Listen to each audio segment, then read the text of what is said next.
how do you know that you need therapy? Therapy, I think, can be incredibly beneficial.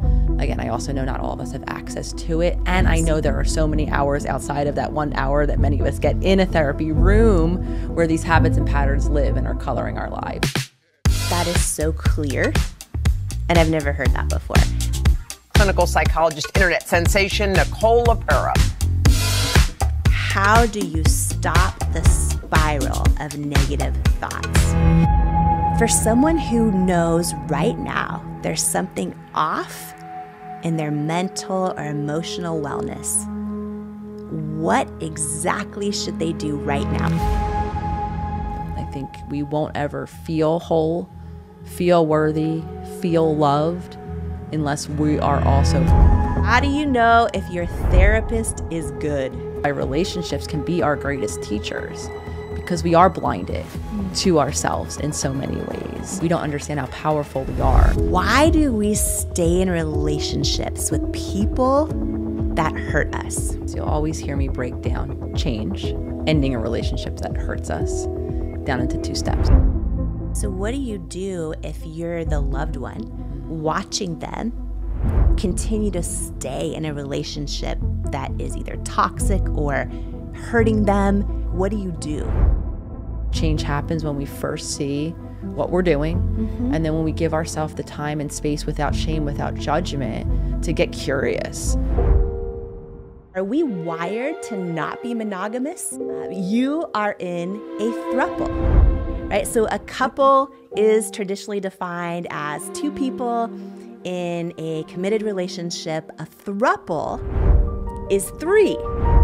There were people who did not accept it, to begin to explore, and for many of us, redevelop a relationship with ourselves. It is in our bones for so many of us to assign responsibility and blame to our partner, to whoever else, for how we feel. The way to live the most fulfilled, expressed life is by turning. When you say that to somebody else, like, you made me feel a certain way, it's essentially saying you have the power to decide my feelings. And they actually don't, if we're aware of it, and if we take it back, which I think is a big shift. I have these high explosive arguments, crazy feeling arguments, and then this passionate makeup sex afterward. I think secure, grounded connection is secure, calm. It's grounded. And I think another indicator that often we see in relationships is if we self-sabotage them, if we push people away, as I had done for many years when we really wanted them close. I have read that you can think yourself into an actual orgasm. Is this true, Dr. Nicole LePera? Before we jump into this episode, I'd love to invite you to join this community to hear more interviews and one-on-one conversations with me and you to help you truly believe in yourself, trust yourself, and know you are enough so that you can become unstoppable in living your best life. All I want you to do is click on the subscribe button.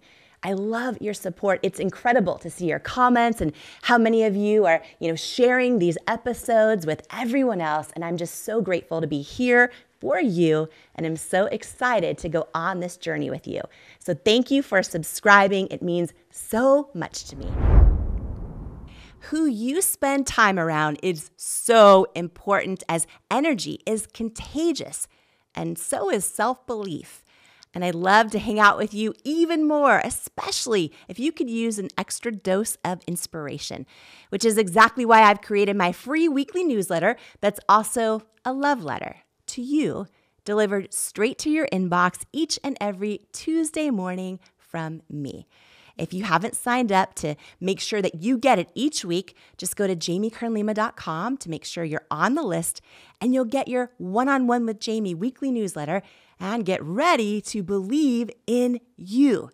If you're tired of hearing the bad news every single day and need some inspiration, some tips, tools, joy, and love hitting your inbox, I'm your girl. Subscribe at jamiekernlima.com or in the link in the show notes. Jamie Kern Lima is her name. Everybody needs Jamie Kern Lima in their life. Jamie Kern Lima. Jamie, you're so inspiring. Jamie Kern Lima. You know her as the holistic psychologist. Dr. Nicole LePera is a #1 New York Times best-selling author, and more than 8 million people follow her online in a movement that she has literally created that's all about self-healing. She's also a dear friend. I am so honored and so excited that she is on this show. Nicole, welcome to the Jamie Kern Lima Show. Jamie, thank you for having me. I've been waiting for this. So thank you for allowing me to be part of your beautiful show. I'm so grateful that you're here. And, you know, for so many people who maybe they're meeting you for the first time.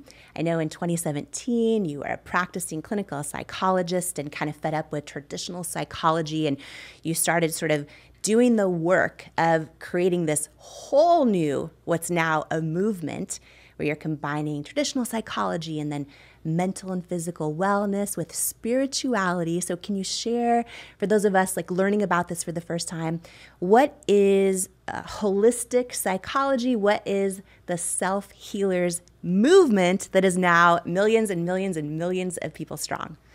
I think, as often is the case with a journey of transformation, I think for a lot of us it begins with a low place. And for me, it was feeling really disempowered, training very traditionally with this idea that the mind can create change. I had a very traditional practice, doing a lot of talk therapy, seeing clients week after week, you know, diving into insight, understanding their problems. Though what I continued to hear session after session was a lot of frustration from the clients that I was working with. And what I was feeling in my own life outside of the clinical room was a lot of disempowerment, a lot of frustration. And trying to really understand, for me, I'm a lifetime learner, as my dad likes to joke with me. I was wondering, like, why is it that I'm not being as impactful as a therapist? Why is it that I'm struggling repeating my own patterns in my personal relationships? And when I went online and discovered a whole new world of science that was not offered to me in my training program, science that included the body, our nervous system, nutrition, and really how powerful, in particular, our subconscious mind is, it opened so many doors for me. It inspired me to then begin to not only think about myself holistically. Yes, I have a powerful mind, though I'm also, for me, living in a body that's carrying a lot of trauma, a lot of dysregulation from my earliest experiences. And I, like most of us, are running on that blind autopilot, which allowed me to understand why the clients I was working with were struggling to, as I say, build that bridge from insight into action, or to really make use of the conversations we were having and the tools that we were having. And having gone on my own individual journey of change, incredible change, transformation, it inspired me to then update my practice. So really simply, holistic is honoring the powerful mind, the body that we're all living in, the physiological imbalances that are driving many of our repeated patterns. I know you went to one of the top schools, more than one in the country. And here's what I want to ask you as you say this. You know, for me, Nicole, when you know, I was in my 30s and dreaming of changing the entire beauty industry, right? I had people tell me, you can't change the beauty industry. And I mean, I was walking into this industry of giants. And as you know, share this part of your story, I'm imagining you in 2017. How old were you then? When you were in 2017, I was about 35. 35. So I want everyone listening to just put yourself in the spot right now. So you're 35. You've had some of the best training in the world, right? And there's all of this history in this massive industry of what psychotherapy looks like, of what it means to be a clinical psychologist. And you're thinking, this isn't it. This isn't it. And having that moment, because a lot of times, I just want to speak to especially every woman listening to this right now, we have these ideas and we realize, wait, well, maybe I could do this better or different. Maybe I could help more people because I'm frustrated that it's not helping me enough, or maybe it's not helping my patients enough. Was there a part of you that thought, like, who am I to think I could change an entire industry. Because you probably didn't know then that fast forward to right now, you would have millions and millions of people all around the globe saying that what they were doing maybe wasn't working with their therapy, or they're supplementing it now and kind of combining it with everything that you teach. And you've really created this movement and shifted an entire industry. So I just want to just ask you about that moment, because I think so many people have moments like this in their life where no matter what career they're in, no matter what creative field, where they think like, wait, maybe I could do it better or different, but then they doubt themselves out of their own destiny. So when you take yourself to 2017 and you're having these big ideas, could you ever imagine that you'd be sitting here like right now talking about this global movement? How did you believe you were worthy of doing this?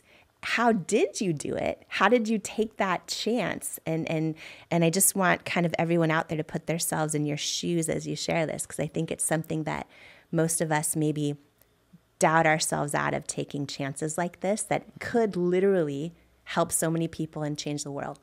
Before I can even entertain a thought like, who am I to do this very great thing that I could even see as being possible?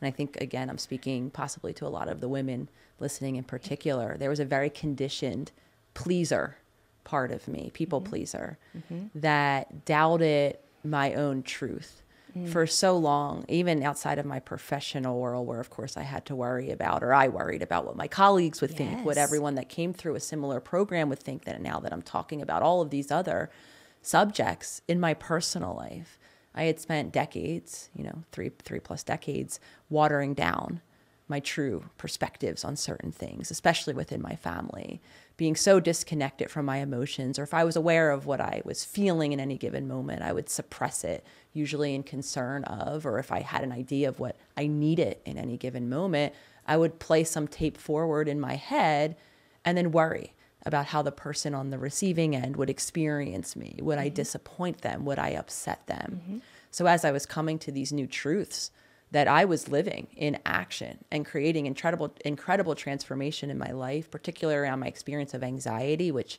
by that point I had thought, this would just be something I always experienced, and being able to change and knowing in that kind of guttural soul place, wow, Nicole, this is really helping you.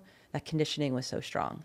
I played that tape forward. You were practicing and running your practice traditionally with patients, and you started applying holistic psychology to yourself and seeing transformation in your own life first. Yes. And then were you walking into your office doing traditional talk therapy? So I was walking into my office doing traditional talk therapy, and at the same time I was beginning to explore conceptually how I might teach these concepts to others to be able to ultimately use with my clients. And because it was starting to feel really inauthentic, that I wasn't sharing, once I had started to make the progress I was making, I started to feel like, I need to have these conversations, especially with some particular clients that I knew would be open to it. So I was very honest.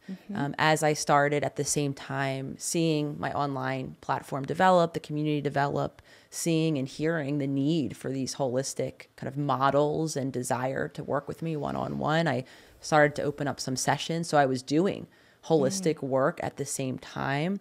And then because I didn't feel in alignment, I spoke directly to the clients that I was seeing traditionally and let them know what I was doing, imagining that some might happen upon my account and be like, oh, what is this? What is she talking about here? And knowing it could be of value, though ultimately I let the client determine whether or not it was something they were comfortable in continuing to hear about, whether they wanted to talk a little more practically about applying some of the tools, and some did.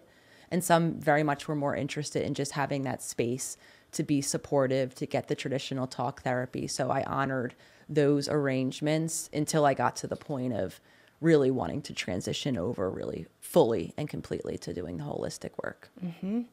Do you, one thing I'd love to do is just kind of give the space for you to share a few things. So I always feel like I have like the listener's heart in my hands, right? And there's so many questions. I actually opened it up to my community to ask, what would you ask? Nicole, if you could ask anything. And I even asked, what would you, if you could ask, a clinical psychologist anything, what would you ask? If you could ask a holistic psychologist anything, even anonymously, what would you ask? And it was fascinating to see the answers and the questions that came in. And so I'm going to dive into a few of those because I think that there are so many people out there that have a lot of questions. They're unsure, if how they feel is okay, if how they feel is normal. So I want to dive into a few of those. And before I do, though, can you just kind of big picture for people that have been maybe in traditional therapy for a long time? Because I know in any industry or as things evolve and as things change, it's not always met with open arms. And I just remember personally, even inside the beauty industry, growing, trying to do a company differently and try to, for us, we were trying to be inclusive of real people and all the things we were trying to do different. It was met with so much opposition for a while. Until it wasn't, And then eventually so many of the people said it would never work or all those kind of things. Then they're doing it themselves. And it's just this evolution and you can see it across different industries. And so when it comes to, you entering this creating this whole new space, this whole new offering in a very traditional industry, what can you just share with people, just big picture, if they are in therapy right now, and maybe it's traditional talk therapy, what would you say is the difference between that and what you do? And what is the difference between that and the self-healing movement? And without throwing too many questions out at once, just can you combine the two and be successful? So traditional talk therapy, and again, I do believe most of us need that safe space to talk about whatever happened, whatever is happening, whatever we wish to happen in the future. Holistic, again, includes the body. And I think another component of holistic work for me includes the very simple reality that to create change, because so much of us is wired into this autopilot that we're repeating day in and day out, so many of our habits, that is, to create change, we really do have to empower ourselves to make new choices each and every day. So the way I think of holistic is understanding that the reason why we struggle to change, even though we have an incredible capacity to create change at any point of our life. And I do want listeners to hear that because it saddens me when I hear people, especially older in years, who are like, oh, I can't change. It's impossible for me. And that's just simply not physiologically true.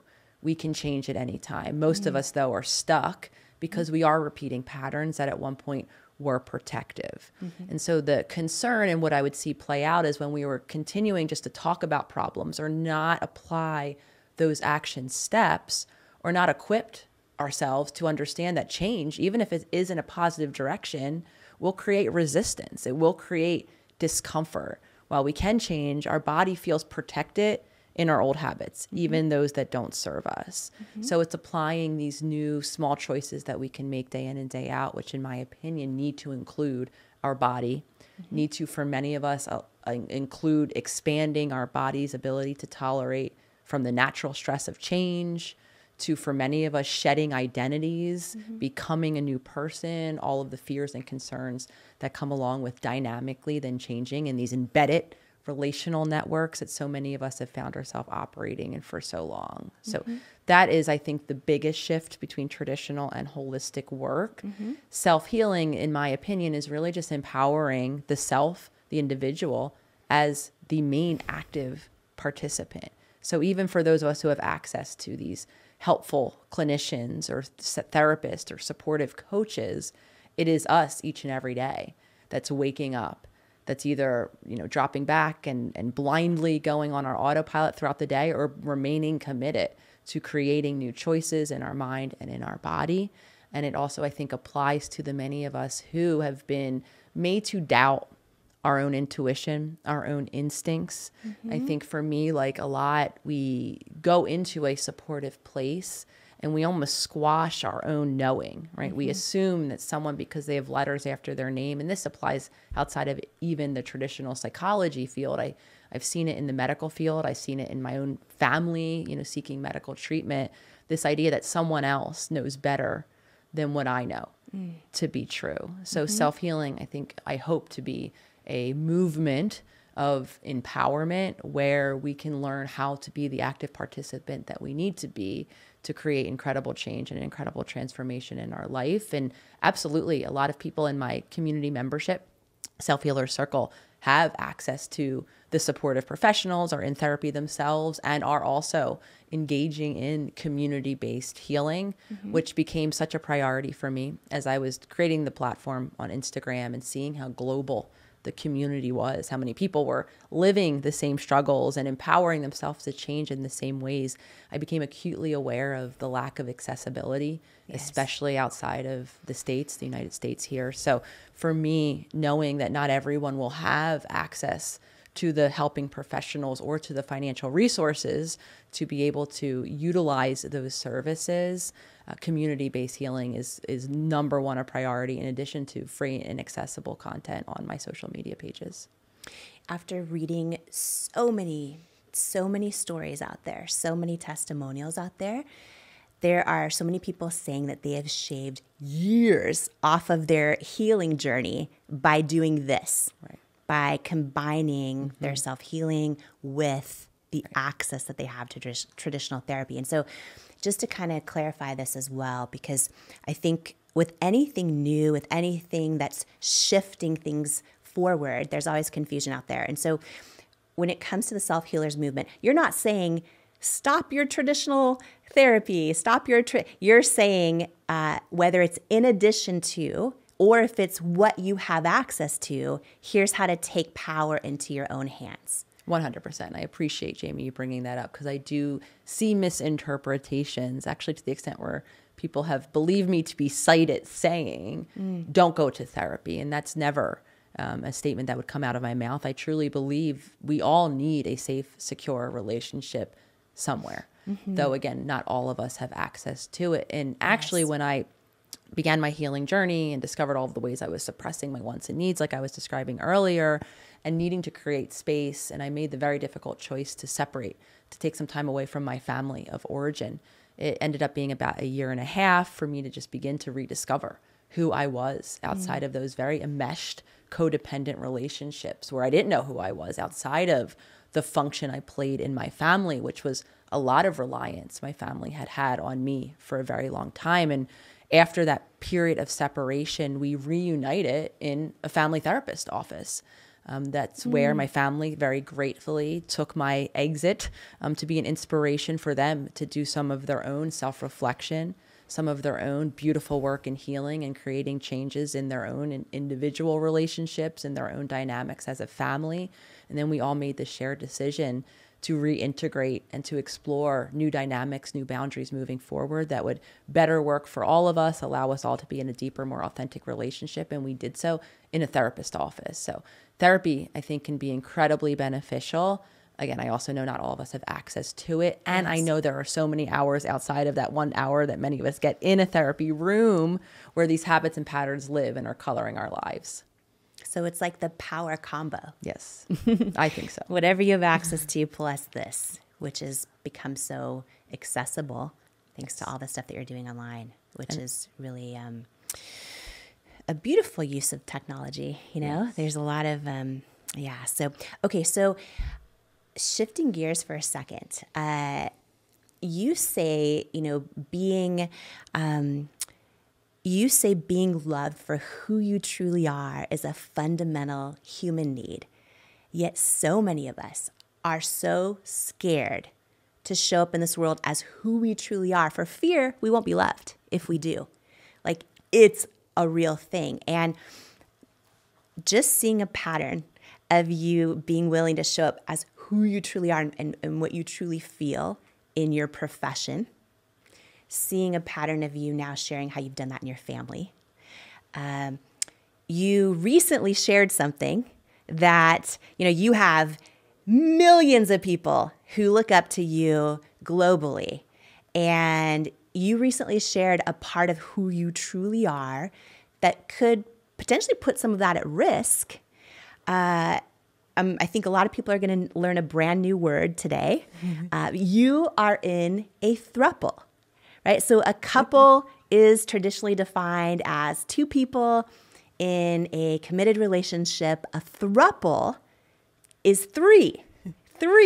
So can you share with me your journey of this being a part of your life, and also the part I also really want to know about is that decision of this is who I am and I'm going to share it, and why? Because so many of us fear we think if people only knew, if people knew my past, if people knew my mistakes, if they knew how out there my thoughts were, I would not be loved for who I am. It is such a fear that keeps us hiding. So can you share about, you're in a throuple. That fear, I just want to speak to that really quickly, that comes from a real place.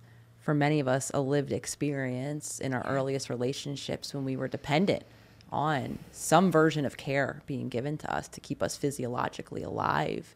And when we didn't have a safe, secure, emotionally attuned caregiver, curious about ourselves as a different individual and creating the space for us to express whatever that meant for us, when many more of us have, been told directly or indirectly the things that we need to shift or change about ourselves, the things we need to do or stop doing to maintain those connections because we need it. Those connections, we will develop, as your beautiful new book kind of states, this idea that we're not worthy, we're actually quite unworthy unless we keep hiding and suppressing. And as I call it in the book, playing these conditioned selves or these versions of ourselves. So I want to honor how very real and ingrained these patterns are, why we can't just say, oh, and here maybe you and I say on this beautiful conversation, oh, it's safe to be who we are.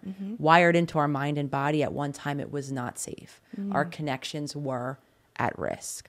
So one of the major things I saw myself doing, which is why I was so concerned about expressing myself authentically, what will my colleagues think, expressing myself personally, telling others what I wanted or needed in relationships, was in fear of those relationships ending, people not liking me, me disappointing people.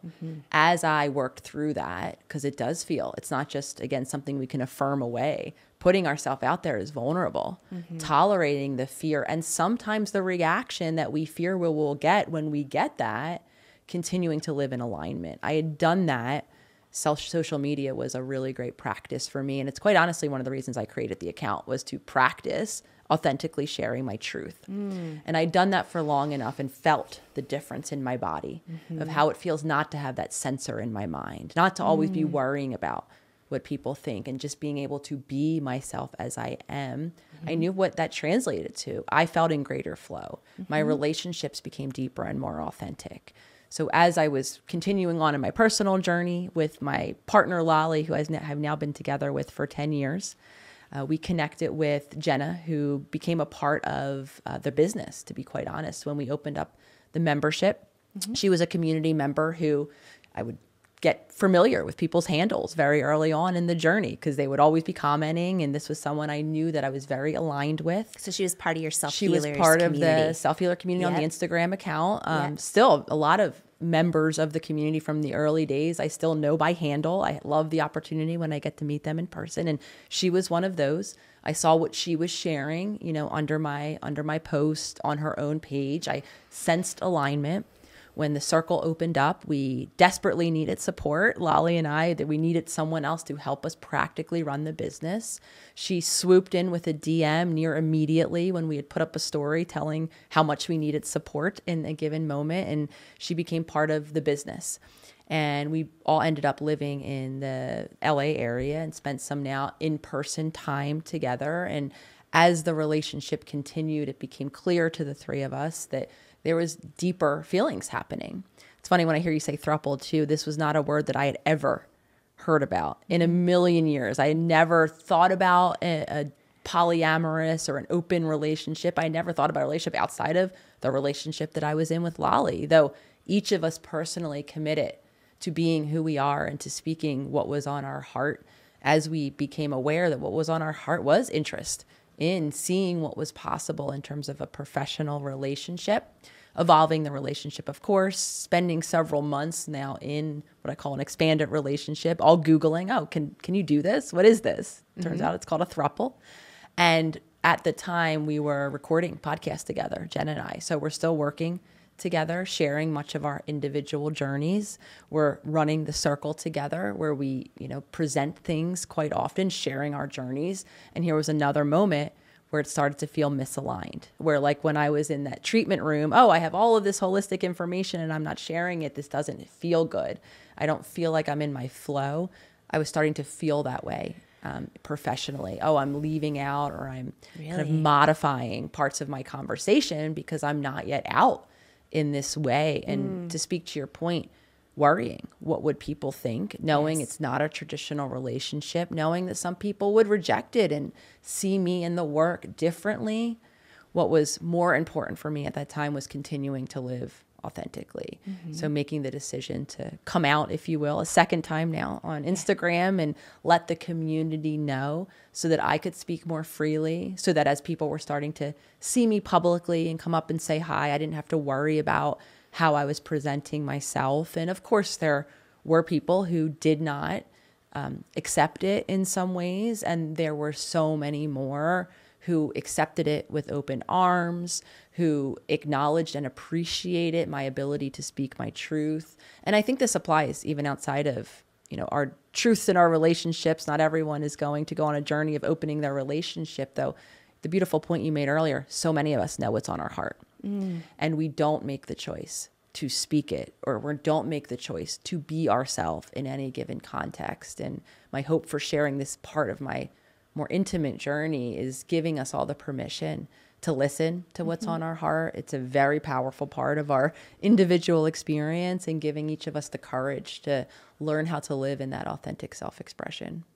I know in your new book, which we'll talk a lot about, How to Be the Love You Seek, you share that Jenna came to you and Lolly and kind of sat with you each separately one-on-one and shared how she was feeling, right? So here's someone working for you guys. And then she shares, and then you guys kind of took some time to see how you felt. Did you before that already have those thoughts? Like, did you already have those feelings that that were stronger than just a professional relationship or a friendship? Yes, though I would not have allowed them to be in my conscious mind before I even entertained, oh, what's happening here, right? That censoring part of me would have said, oh, well, this can't happen here. Yeah. For business reasons, because we are shared in vision and in purpose, the three of us, in terms of service to the community and all of the opportunities at the way that we're able to serve on such a grand scale. So the business part of me would be like, oh, I don't want to mess up that relationship. The professional part of me, very much coming, through a conditioned system, myself operating in relationships where I wouldn't even entertain attraction somewhere else. Because for forever, I took that to mean, oh, this must mean that this isn't the right partner for you. If you're looking over here, or if you're, able to have emotional needs met outside of your relationship, then this must mean something about your relationship. And so for me, really, and one of my hopes of this work is, if you do have that conditioning, all of you listening, I think attraction is a normal thing. Whether or not you act on it is another choice entirely. I think that we're driven to exist in community, in groups. This is one of the reasons why the circle now exists, meaning it is a very large and unrealistic expectation that some of us put on one person to meet all of our physical and emotional needs. And I think the more we can expand outward and develop friendships with shared interests, develop other people that we can go to when we need support, I think that can only expand our ability to feel supported and to be connected in our community. There's so much more coming up in this episode. You are not going to want to miss it. But first, I wanted to share this with you. In life, you don't soar to the level of your hopes and dreams. You stay stuck at the level of your self-worth. When you build your self-worth, you change your entire life. And that's exactly why I wrote my new book, Worthy: How to Believe You Are Enough and Transform Your Life for You. If you have some self-doubt to destroy and a destiny to fulfill, Worthy is for you.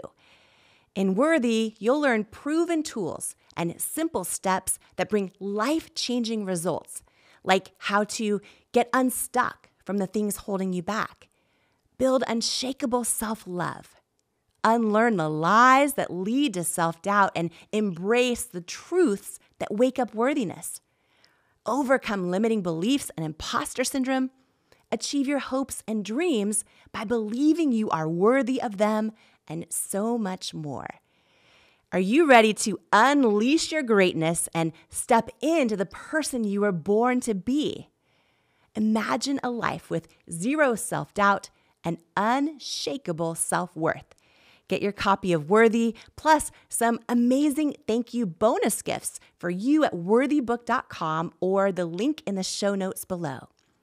Imagine what you'd do if you fully believed in you.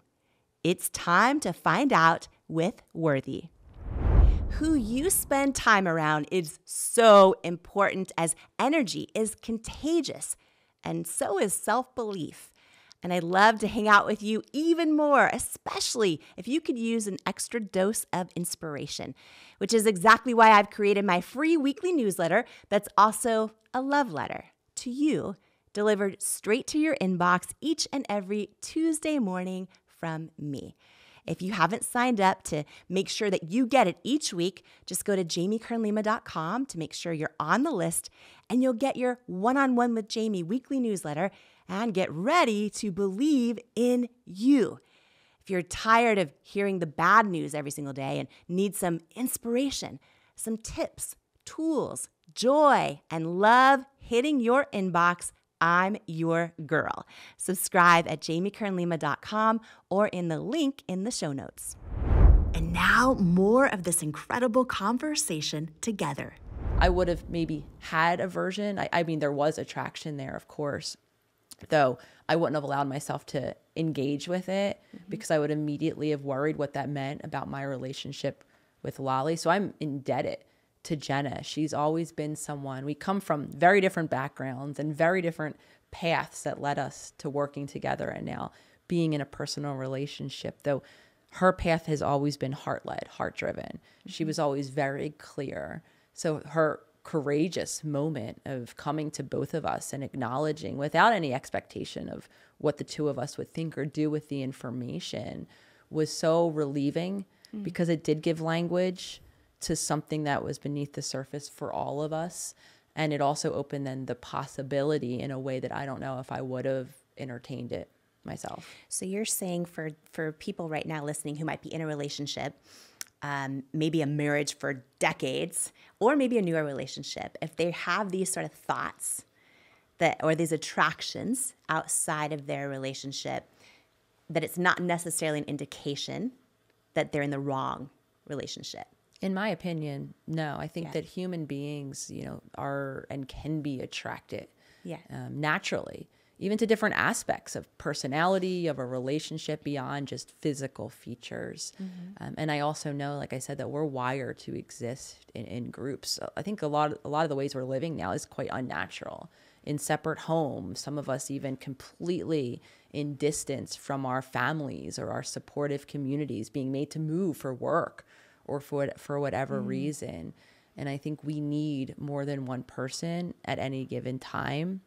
Because I think, again, not only do we put an unrealistic expectation on one partner to be available to us at any given moment, I think that some of us look and feel like if we need support, this person needs to be there, especially if they're our primary person. And they're failing us if we're not getting everything we need. And the reality of it is, and I've come to embody this reality, because I am like that too. If I need you, I want you to and expect you to not only read my mind that I need you, but to be able to have the energetic and emotional resources to give me support in any given moment. And that's, I think, kind of removing the reality of all of the other factors that are impacting someone else's life, even if it's our person. They might have something going on outside of our relationship with their family, with their work. They might have something going on personally on a deeper level, even within our relationship. And they might not be able to give the support that we need in any given moment. So now we're creating such a conflict because it's not to say that our need isn't real. We do need support. And if the person that we're depending on isn't able to give us the support, and we either are demanding it or indirectly, trying to force it to be the case, now neither person feels good, because one person feels abandoned when they need support, and the other person feels like they're letting the person that they love down. That's so powerful. So many people live in resentment. Right. Yeah, because they feel like their partner's not meeting their needs. I know a lot of people get those needs met through their faith, through their relationship with God, or through friendships, etc. And this is, do you think as humans, we should not be, are we wired to not be monogamous? But is it socially conditioned belief systems, or perhaps faith belief systems, that sort of have us in this expectation that we should be? That's a really interesting question to consider. I do think we all need support outside of one individual, whether or not that means we enter into a primary or a kind of physical, committed, the type of relationship I think that we're defining as monogamous. I don't think that is on everyone's journey, though what I believe needs to be are other people around to help relieve, whether it's just the general labor that goes into running a family, especially when children are involved, the emotional needs of support that we have in any given moment. And I'm hopeful because I'm seeing we're not going in any new direction. We're almost going back to the way our ancestors had lived and had survived and thrived and allowed us to thrive as a species. And I'm seeing a lot of movement in terms of, schooling options where families or parents get together and, like homeschool children in a more community-based setting. I'm seeing more community-based living environments popping up. And I think that will allow us to be supportive of more people and get the support that we need when one person is unable to show up in any given moment. Do you think it's possible, and I know that this is happening through the self-healers movement, but do you think through technology, right? Because a lot of us feel like, I love that you're talking about how you use social media to like literally stretch yourself more and more to show up authentically, to see how it feels. Right? And I always feel like it can be scary because we're scared that if we're us, we won't be loved.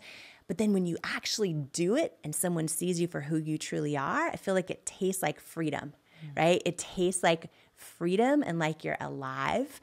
And I think it's this journey. And so hearing how you've done it in different areas of your life, I think is really powerful.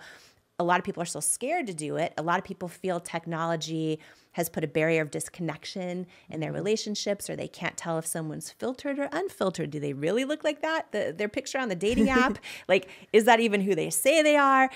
Yet through everything you're doing in your community, over 20,000 people coming together, which is a sold out Madison Square Garden, by the way. They're coming together in this community to heal together. Do you think it's that need for connection and community support that you're talking about, that people are starting to realize, okay, maybe I can't just, put everything I need on my partner? Or, what a lot of us do, we put everything we need on ourselves. Right. And then we just internalize it. We sometimes don't even share with our partner, or with, as adults, it becomes for some people harder to make friends. So a lot of people feel more lonely than ever. But also when they go online, they see, comparison everywhere on Instagram, where people are posting their highlight reel. They see all these things. And so how do people, utilize technology in this new world we're in to try and not be more disconnected, but try and form connections, or even in their real lives outside of technology? How do people curate their circles to bring more support into their lives? Because it is one of the biggest questions that I get asked, is just like, I feel lonely. How do you not feel lonely in 2024? And I very much relate to that feeling of loneliness, even though I was always embedded. I lived in New York City. I had a very active social life. I was always in a relationship after relationship, yet I felt so deeply lonely. And to speak to your beautiful point, Jamie, one of the reasons why I felt so deeply lonely is because I didn't share what I really needed emotionally, because I was right back to that child who's mother, of no fault of her own, based on her own past, her conditioning, her own trauma, wasn't able to be emotionally attuned to me. She was able to connect with me when I was doing something, when I was achieving something, which is why I then entered into this habitual pattern of trying to be very successful in all of the ways externally, and in trying to be or limit the amount that I felt to be a burden to others emotionally.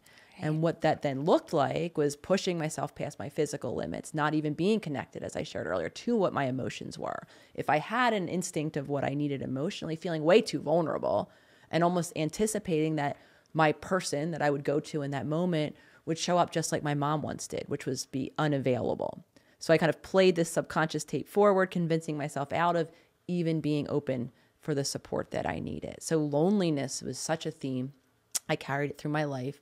I viscerally can feel, for me, it feels like a pressure on my chest, like a hole. And I remember being a child and having that feeling, being in relationship and feeling alone in a crowded room. And again, that commitment to being myself was really a commitment and a desire to find authentic connections with other people, and seeing social media technology as it was evolving and seeing it as being a possibility for not only me to create space for authentic self-expression, but I still remember the days of AOL chat rooms when my mind was blown open that, oh, I could talk to people on the internet. One of my desires was to find authentic relationships. Though technology, in my opinion, like all things, can be used in so many different ways, right? There are people that use technology to present different non-authentic aspects of themselves and their lives.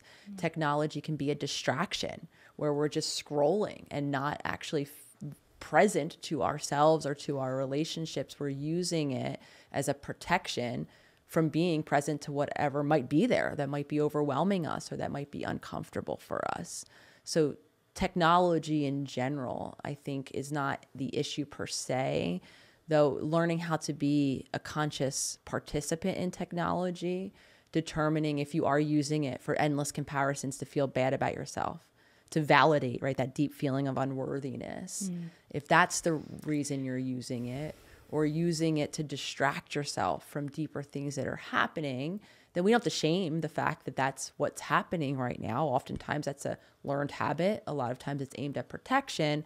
We could begin to be a more conscious consumer, putting boundaries up for ourselves, determining how we're maybe using technology and presenting ourselves. Because when I hear loneliness, what I kind of translate that to is we desire authentic relationships. And to get an authentic relationship, there has to be authenticity that we're giving out to attract the type of relationship that we want, not the mask that we think is keeping us protected. I want everyone to take note of this right now who feels lonely in your life. Something you said is so powerful because a lot of times we think, oh, I just need to make more friends, new friends, or I need to find a partner, or I'm going to go put myself out there in social activities. And maybe those things are important, but what you're saying is you were doing all those things most of your life and felt completely lonely. You felt lonely in crowded rooms. You felt lonely around people. You felt lonely in relationships. And it was through learning who you truly are, showing up authentically, that you're able to actually have connection. So I think this is powerful because a lot of people out there are thinking, I'm going to solve my loneliness problems once I make friends, or once I get in a relationship, or once I, start going to social activities. But you can do all those things and feel so lonely if you're not actually showing up as who you truly are. And so on that question, because I know we talked about this a little bit, about how there's just such a fear of, if I am me, I will not be loved. Like, I wrote a whole chapter on it in my book, Worthy. If I am me, I will not be loved, which is a lie we tell ourselves. What are some steps people can do right now who maybe have these thoughts? I have had these thoughts my whole life. Oh, I'm too different or odd, or, people used to always call me crazy. All of these things just because I had different ideas or thought differently about things. And I think so many of us think that there's something wrong with us. And if we fully show everything, we won't be loved. And so for everyone listening right now, what are some steps they can take right now to start stepping in to showing up as who they truly are, saying what they truly mean, actually tuning into how do they even truly feel a lot of us have worn a mask for so long, we don't even know. So like, how do we do that? I think it's really important to normalize not knowing. Because again, I think this is another area as we get older in years, we criticize and shame ourselves for questioning who it is that we could be, for coming to the awareness that we don't know what we think, what we want, what we need, right? And I think that that's another area. And even going back to what you were saying, I'm really happy you clarified. If we're not being who we are in all of these different circumstances, unconsciously what we're doing is continuing to validate that belief that we can't be who we are, right? We gather friends, we put ourselves out there in all these situations. And if we're still not feeling that connection that we're desiring, the only way that our subconscious mind is going to make sense of it is, oh, because this is continued confirmation that I'm not worthy.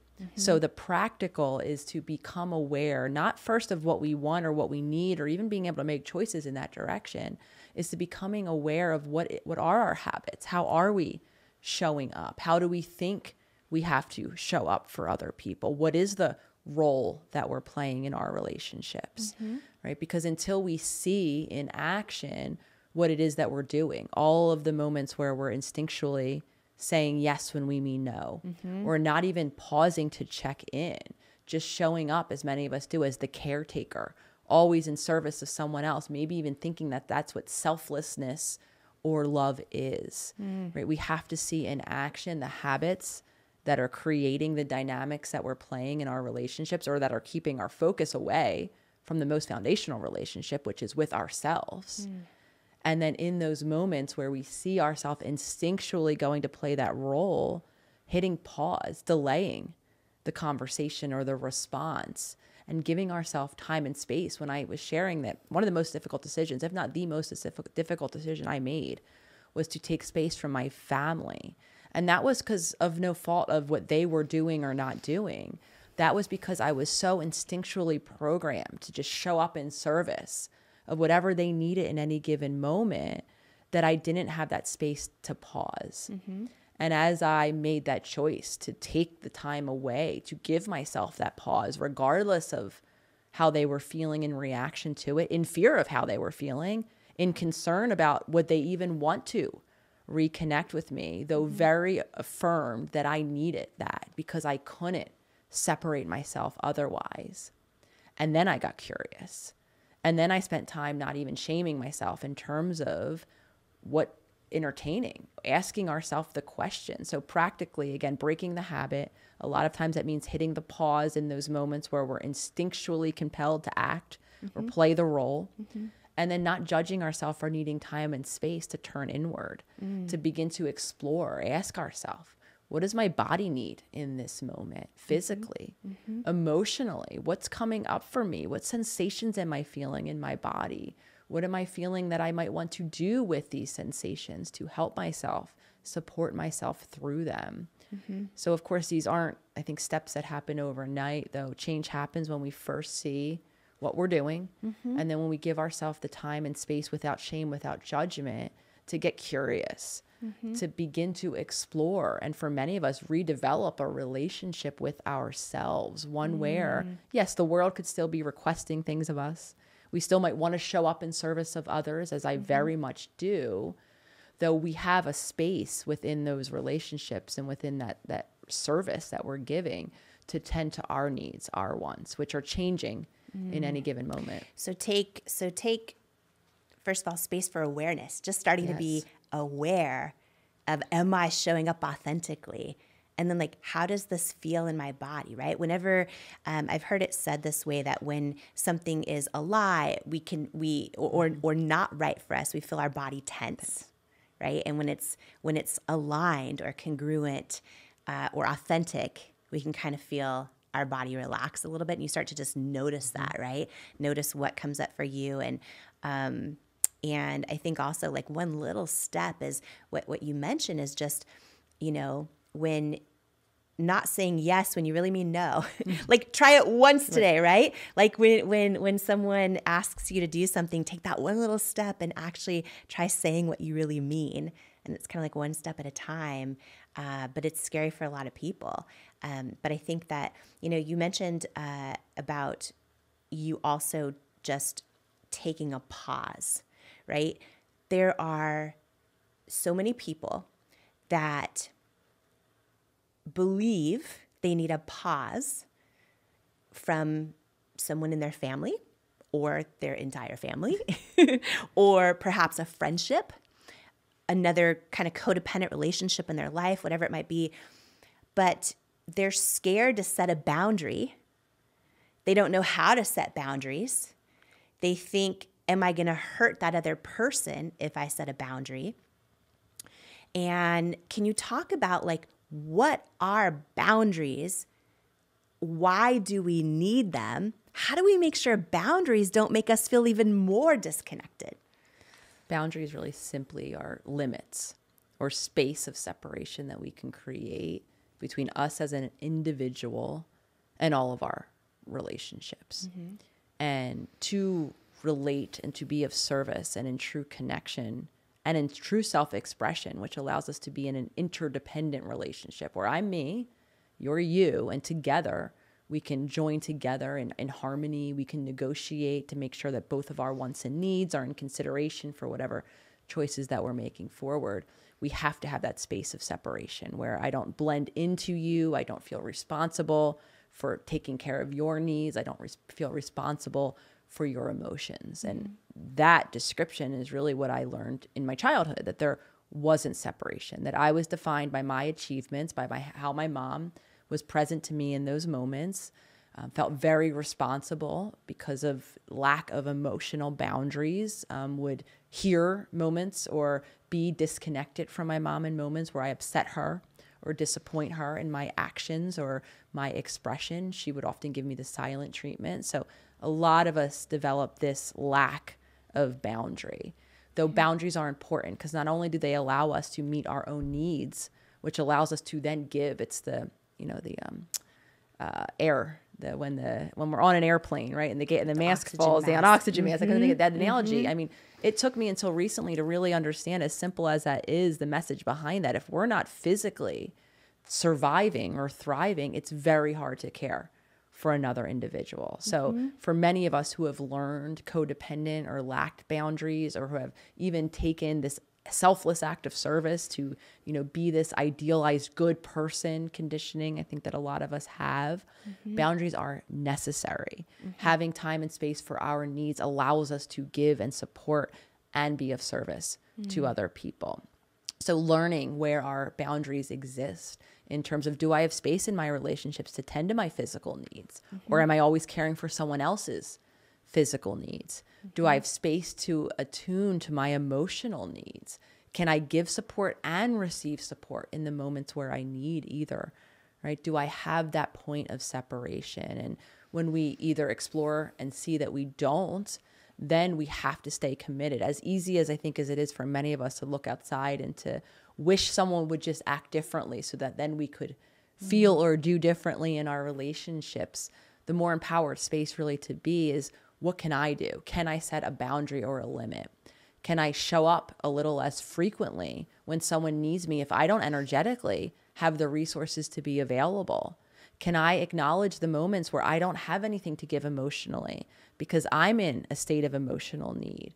And can I create that space and allow myself off the hook to not feel like I have to show up in service of someone else? And I think the important part of this is not just becoming aware of where my boundaries are and creating new ones. It's back to that step that I was talking about very early of making the new choices, right? Imagining and navigating all of the fear and concern of what will this person do. Yeah. Navigating and receiving the reaction, because at bare minimum, what we will do, especially if we've had a relationship for a long period of time, we're going to violate people's expectations. Yeah. They're used to us saying yes. Yes. They're used to us showing up. They might be used to us caring for them in a certain way. And now they're hearing that you need some time or space away, or you have emotions too, and you need consideration and support. This is going to be surprising to them at minimum. And especially if we're taking space away from a particular relationship, it could activate that person's abandonment wound, right? So now they have a very big reaction to what it is that we need that might not be anything connected to us at all from their own past experience. So we might get the reaction that we fear. Though on the other side of it, and just bringing back to my own relationship with my family, they didn't receive it well when I first made the request or told them essentially that I was taking time away. I know that there was a lot of shock. I know that there was a lot of pain, a lot of hurt, a lot of abandonment. I know we all share emotional abandonment wounds connected again to our relationship with my mom. What I know on the other side of it is how much stronger and authentic our relationships have become now that I walked through that discomfort, and they very much were open to reconnecting with me, as a lot of our relationships will be. I think that's so powerful because people fear if I set that boundary, I might lose that person. I might lose that friend. I might lose that job. Yes. I might lose, my family. I might lose their approval. And would you say that if you know you need to set a boundary and you don't because you think you're doing it for the other person, you're actually always betraying yourself? But also, I think it's powerful, just like in a goal or a dream or a business, to have that why beneath the why for why you're really doing what you're doing.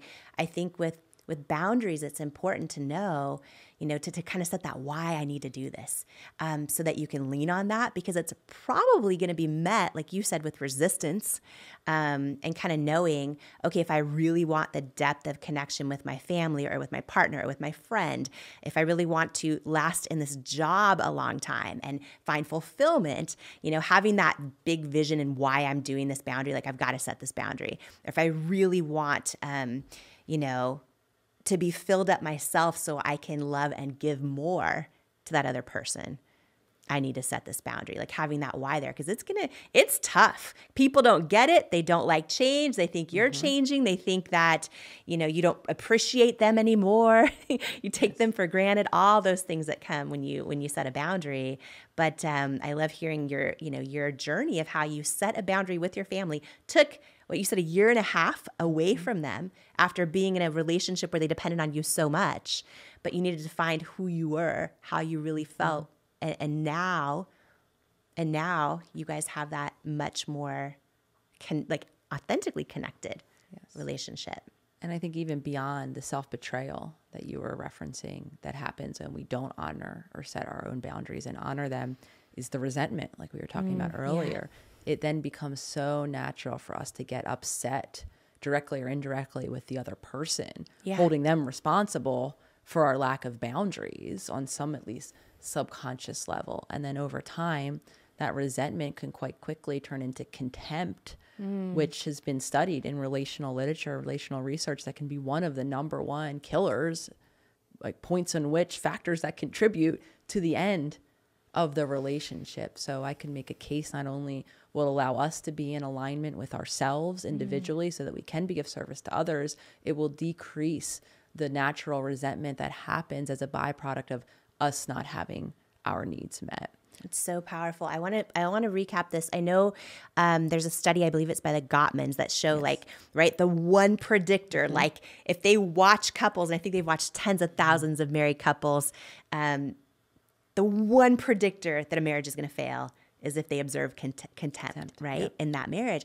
And what you just said is so powerful. It's like you yourself, if you're not setting a boundary, can easily start to resent the other person. That can easily form contempt. So you think you're going to not set the boundary because you want the marriage to last or you want whatever, but actually if you're starting to build resentment or build contentment internally, it can literally be the end of it.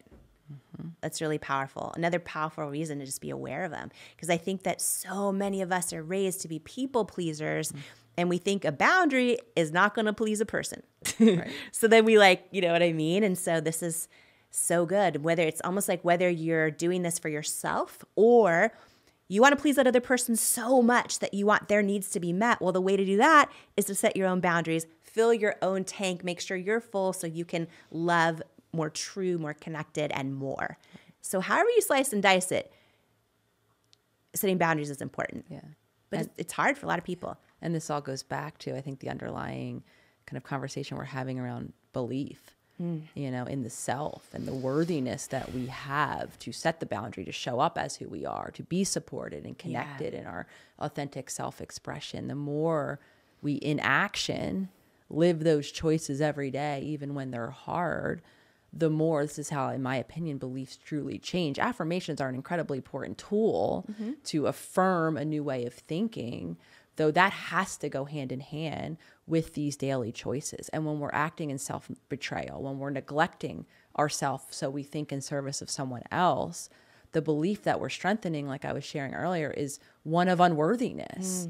So when we shift that and make the small choices by setting boundaries, by allowing ourselves the space to meet our needs, to individually be in our own authentic self-expression, the more now we're living the experience of worthiness. Sarah on my team and I have talked about this example of like how we're kind of trained to show up and wake up in the morning and put on like our fill in the blank, our name uniform and show up as who the world wants us to show up as. So, but what I want to ask you about that is, you were talking about this, the power of actually like showing up as who you truly are. And how do you do that also in this new world of cancel culture, of vitriol, of people attacking you if you hang out with people who think different or vote different or love different or whatever it might be? We live in this moment in time where people also are scared that if they are who they truly are, they might lose their job. If they're who they truly are, they might be excommunicated from their friend group. Like it is, I mean, I say this a lot, that I feel like the greatest form of cancel culture, the one no one's talking about, is us actually canceling ourselves before we're even willing to try. But a big reason for that is people are facing a lot of opposition when they are who they truly are. So how do you navigate that when you're a professor, or even at this day and age, an elementary school teacher who doesn't want to lose their job, but wants to actually be who they are, say how they feel? But I feel like people are walking around in fear right now that they can't even do that amongst their colleagues without facing that. So how do you navigate that in 2024? Because it's a thing. That's so wise. I'm kind of repeating this idea of we are kind of self-canceling. Yeah. And how damaging, you know, that can be in those moments of self-censorship. Yeah. That so many of us have that voice of concern, and, you know, it very much could map onto the very real objective reality that many of us have witnessed or even experienced. And something I've learned after having very many misinterpretations of myself, my own work, out there at quite scale, is I've learned the limits of control that I have around how other people perceive the world around them, myself included. We're all viewing each other and experiences through our own filters.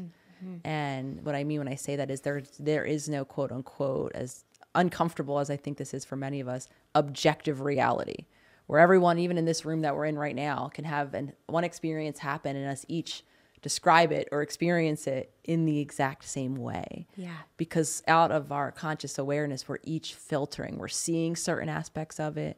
We're making meaning of certain aspects of it, or interpreting it in certain ways that are then going to impact how we feel about the experience. And that's going to further color the experience that we continue to have.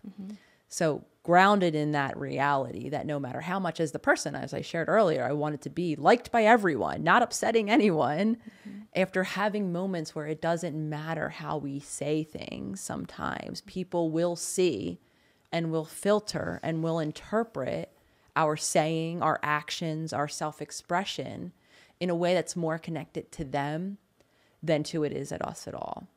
Right. So living in authenticity means, as I've discovered, which is quite difficult, even for me to this day, learning how to be misinterpreted, learning how to disappoint others, or to be someone that they think we are, when in reality, I know in my heart who I am. And this doesn't mean, of course, two things. It doesn't mean that we take in all of the feedback, especially when we are deciding to live more publicly or to present ourselves more publicly, where, you know, groups of people are seeing our ideas or hearing our ideas and seeing our self-expression.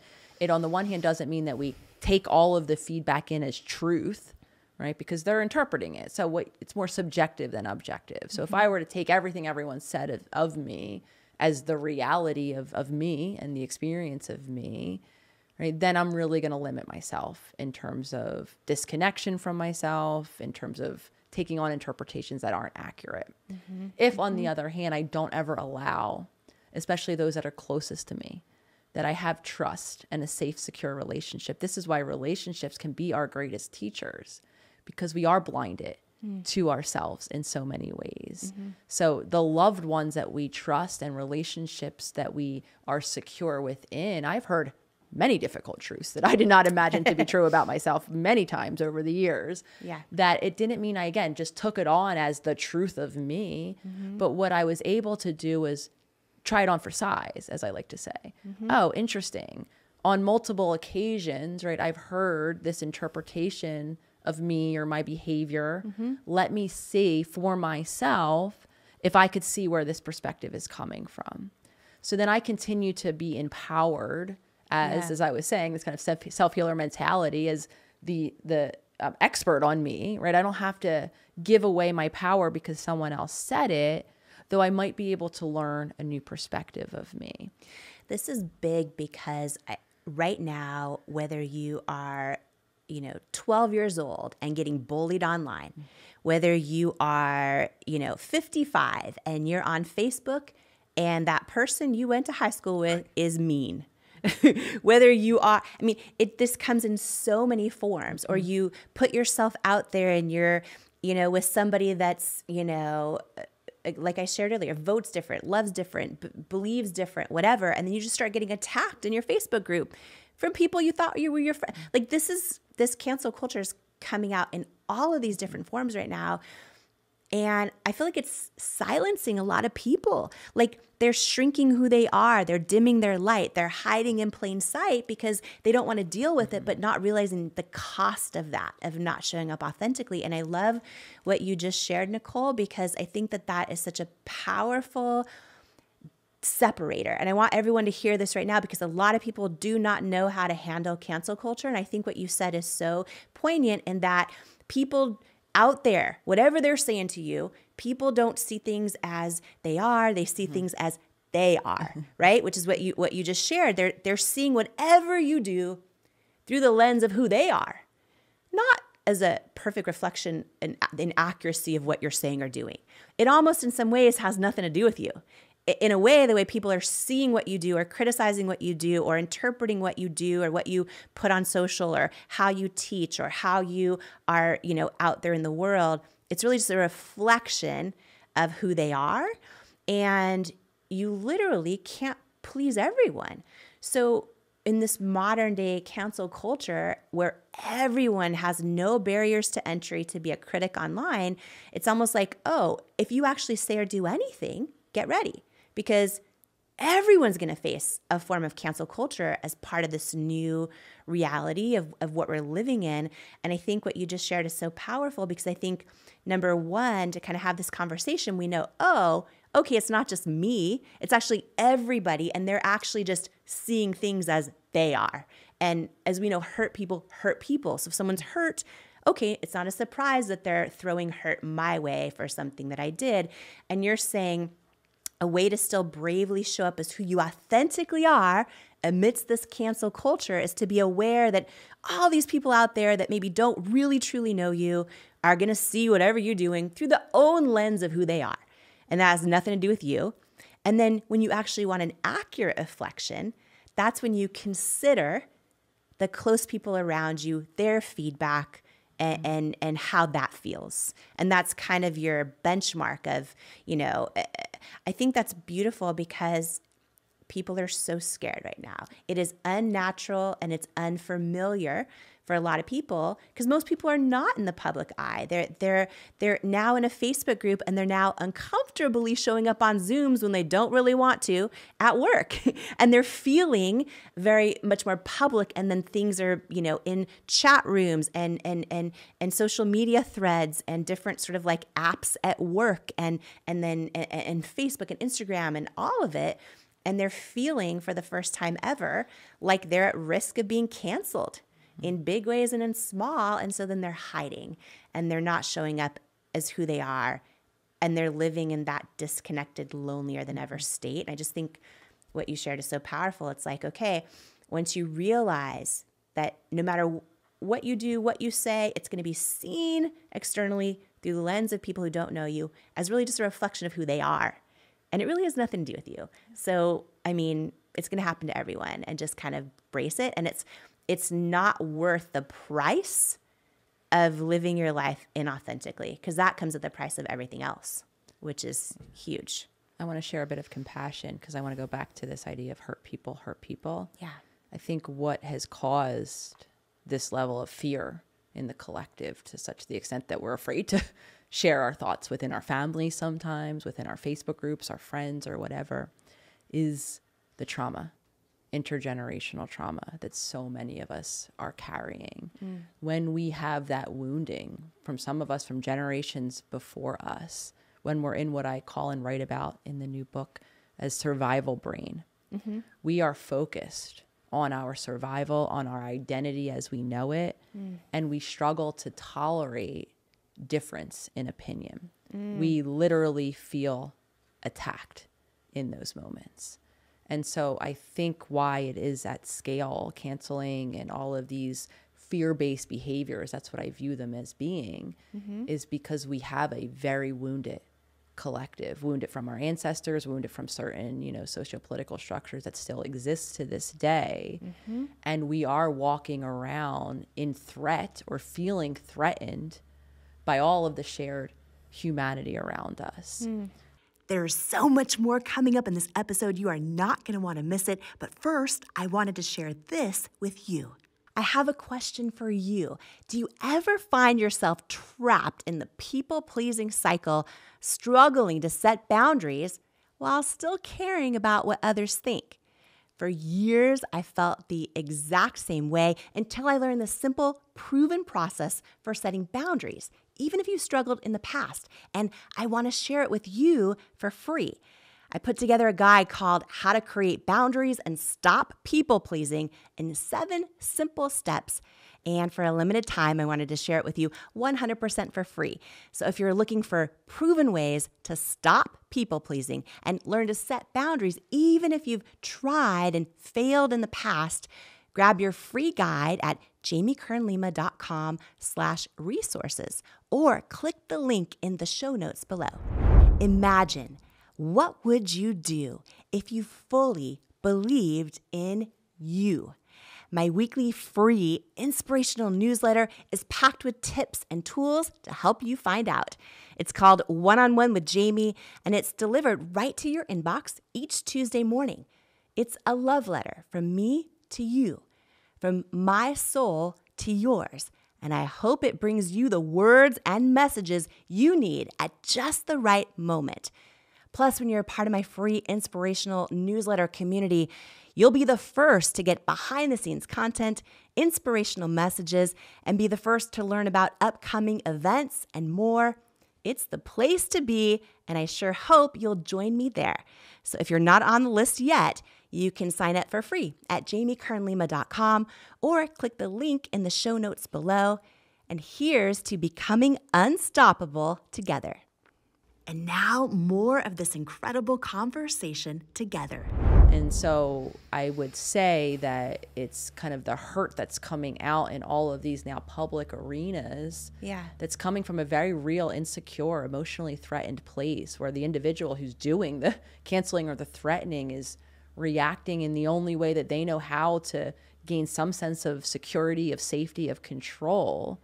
And what I hope to be a contributor to is the global shift that I'm seeing happening at the same time of so many of us breaking cycles, beginning to heal, creating nervous system regulation as opposed to dysregulation, shifting out of that survival brain where we can only focus on difference and react as threatened by difference, and being able to go back to the collaborative, compassionate creatures that I truly believe is in the hearts and wiring of each and every one of us. So I'm, as being on the receiving end of quite difficult public experiences myself, as destabilizing as that was for me emotionally, because I want to acknowledge anyone who's put a post up and gotten, that severe type of reaction, or has lost jobs and income and relationships, is traumatizing. It put me in a state of, for several months, of nervous system dysregulation, because we need to belong.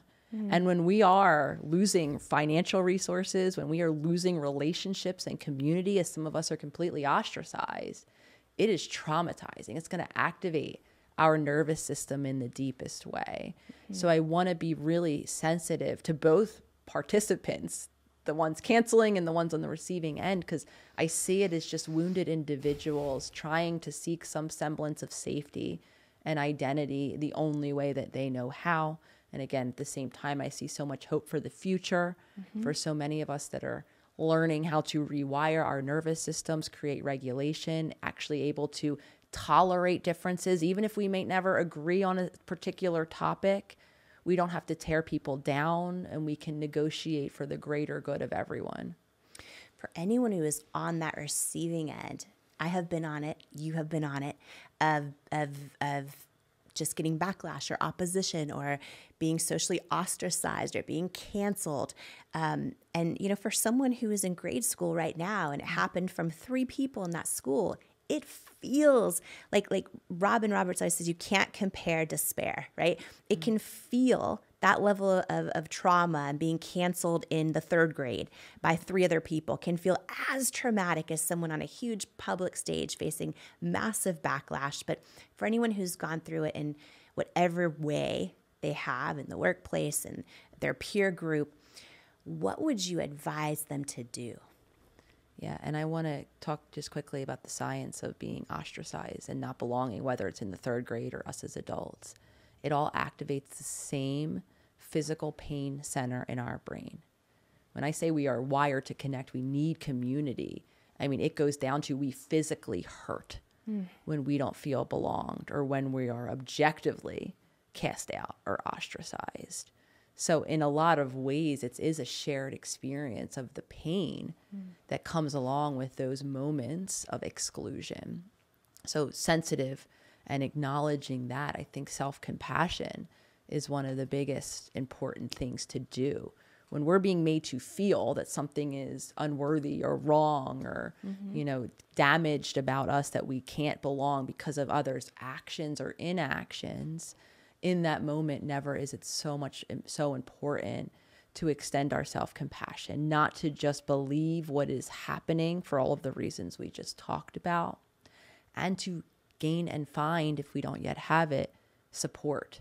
Who are the people that we can go to and talk about this? Because a lot of we judge our pain, we shame our pain. We may even try to convince ourselves out of, or hear from very well-meaning loved ones, hide our pain. Don't worry about what they don't mean it, or you'll have friends later in life. I know a lot of children hear this when they're ostracized or bullied at school. Like, don't take it personally, and then we hide it. All of these things that we do to diminish or to suppress or to shame away those very real physiological feelings of pain, emotional feelings of pain. So being compassionate and present to how it feels, and at the same time opening up the possibility, as we've been sharing, that it's not necessarily about us. And finding the people, or creating the relationships where we can feel included or belonged. Getting that feeling of belonging strong when you're feeling the pain of not having it. Okay. I have some rapid questions. Let's do it. But they are, I think, really simple but really powerful questions that so many people want to know but might even be embarrassed to ask. I know for me growing up, I was adopted. I have 5 families through divorce and all kinds of stuff being raised around. And I, to my knowledge, unless someone's hiding it, which is highly possible, was the first person in any of my 5 families to ever go to therapy. And that wasn't even until my 20s. And so, I always, I've shared with you that I feel like every listener, every person watching us right now, I feel like their heart is in our hands. And I want to ask, I think, the questions that I know they care about so much. And so one of those is this: how do you know that you need therapy? Very good question. I think therapy for each of us and the need for it is an individual journey. I think a lot of us will instinctively, that question will be easy to answer. A lot of it, like you're sharing, is colored by what we were taught about therapy, what we expect therapy to offer us. I think anytime we feel or consider that we could be of benefit for either the safe, supportive space that the relationship offers, an alternate perspective, if we don't feel comfortable sharing in our friend groups or in our families or with our loved ones what's really going on, having that space is so incredibly important. So that might be an indicator that therapy could be of really great benefit. And maybe the people you're sharing stuff with in your inner circle maybe don't even know how to hear it or what to say. Kind of like what you're sharing. Sometimes they'll just kind of give you they didn't really mean it, or they'll dismiss it, or they'll all the things, right? And you kind of feeling like, this isn't helping me and I kind of need help. You kind of feel that need as an indication. Yes, I think another common thing people love to do well intentionally is immediately offer advice, how they would solve very practically the problem. And having been on the receiving end of it, as I imagine many listeners have also, that can be very frustrating. And one of the greatest benefits of therapy is having space to be heard, to gather our thoughts even, to explore, even as we were talking about earlier, to get curious about who we are, what we want, what we think, how we feel. Therapy can be a very beautiful space to engage that curiosity with a listener who can listen, who isn't going to swoop in and give you their opinion immediately, and giving you then the opportunity to have that self-reflection, which I think is it's the first step of change. Okay. I actually asked my community this. What is the one question that they would love to know? And overwhelmingly, this was it. How do I know if I'm messed up? In fact, a lot of them used, how do I know if I'm effed up? That was the number one question. So, Dr. Nicole LePera, how do we know if we are messed up? I'm going to answer this in a little bit of a cheeky way first, and then I'll give some a little bit practical things. I have yet to meet an adult who isn't in some way carrying some of the wounding of generations that came before us. I've yet to meet, for many different reasons, very few of us have had that safe, secure, connected, curious, attuned, soothing relationship from a grounded, safe, secure, connected, soothing, or a person who's able to self-regulate in their early childhood.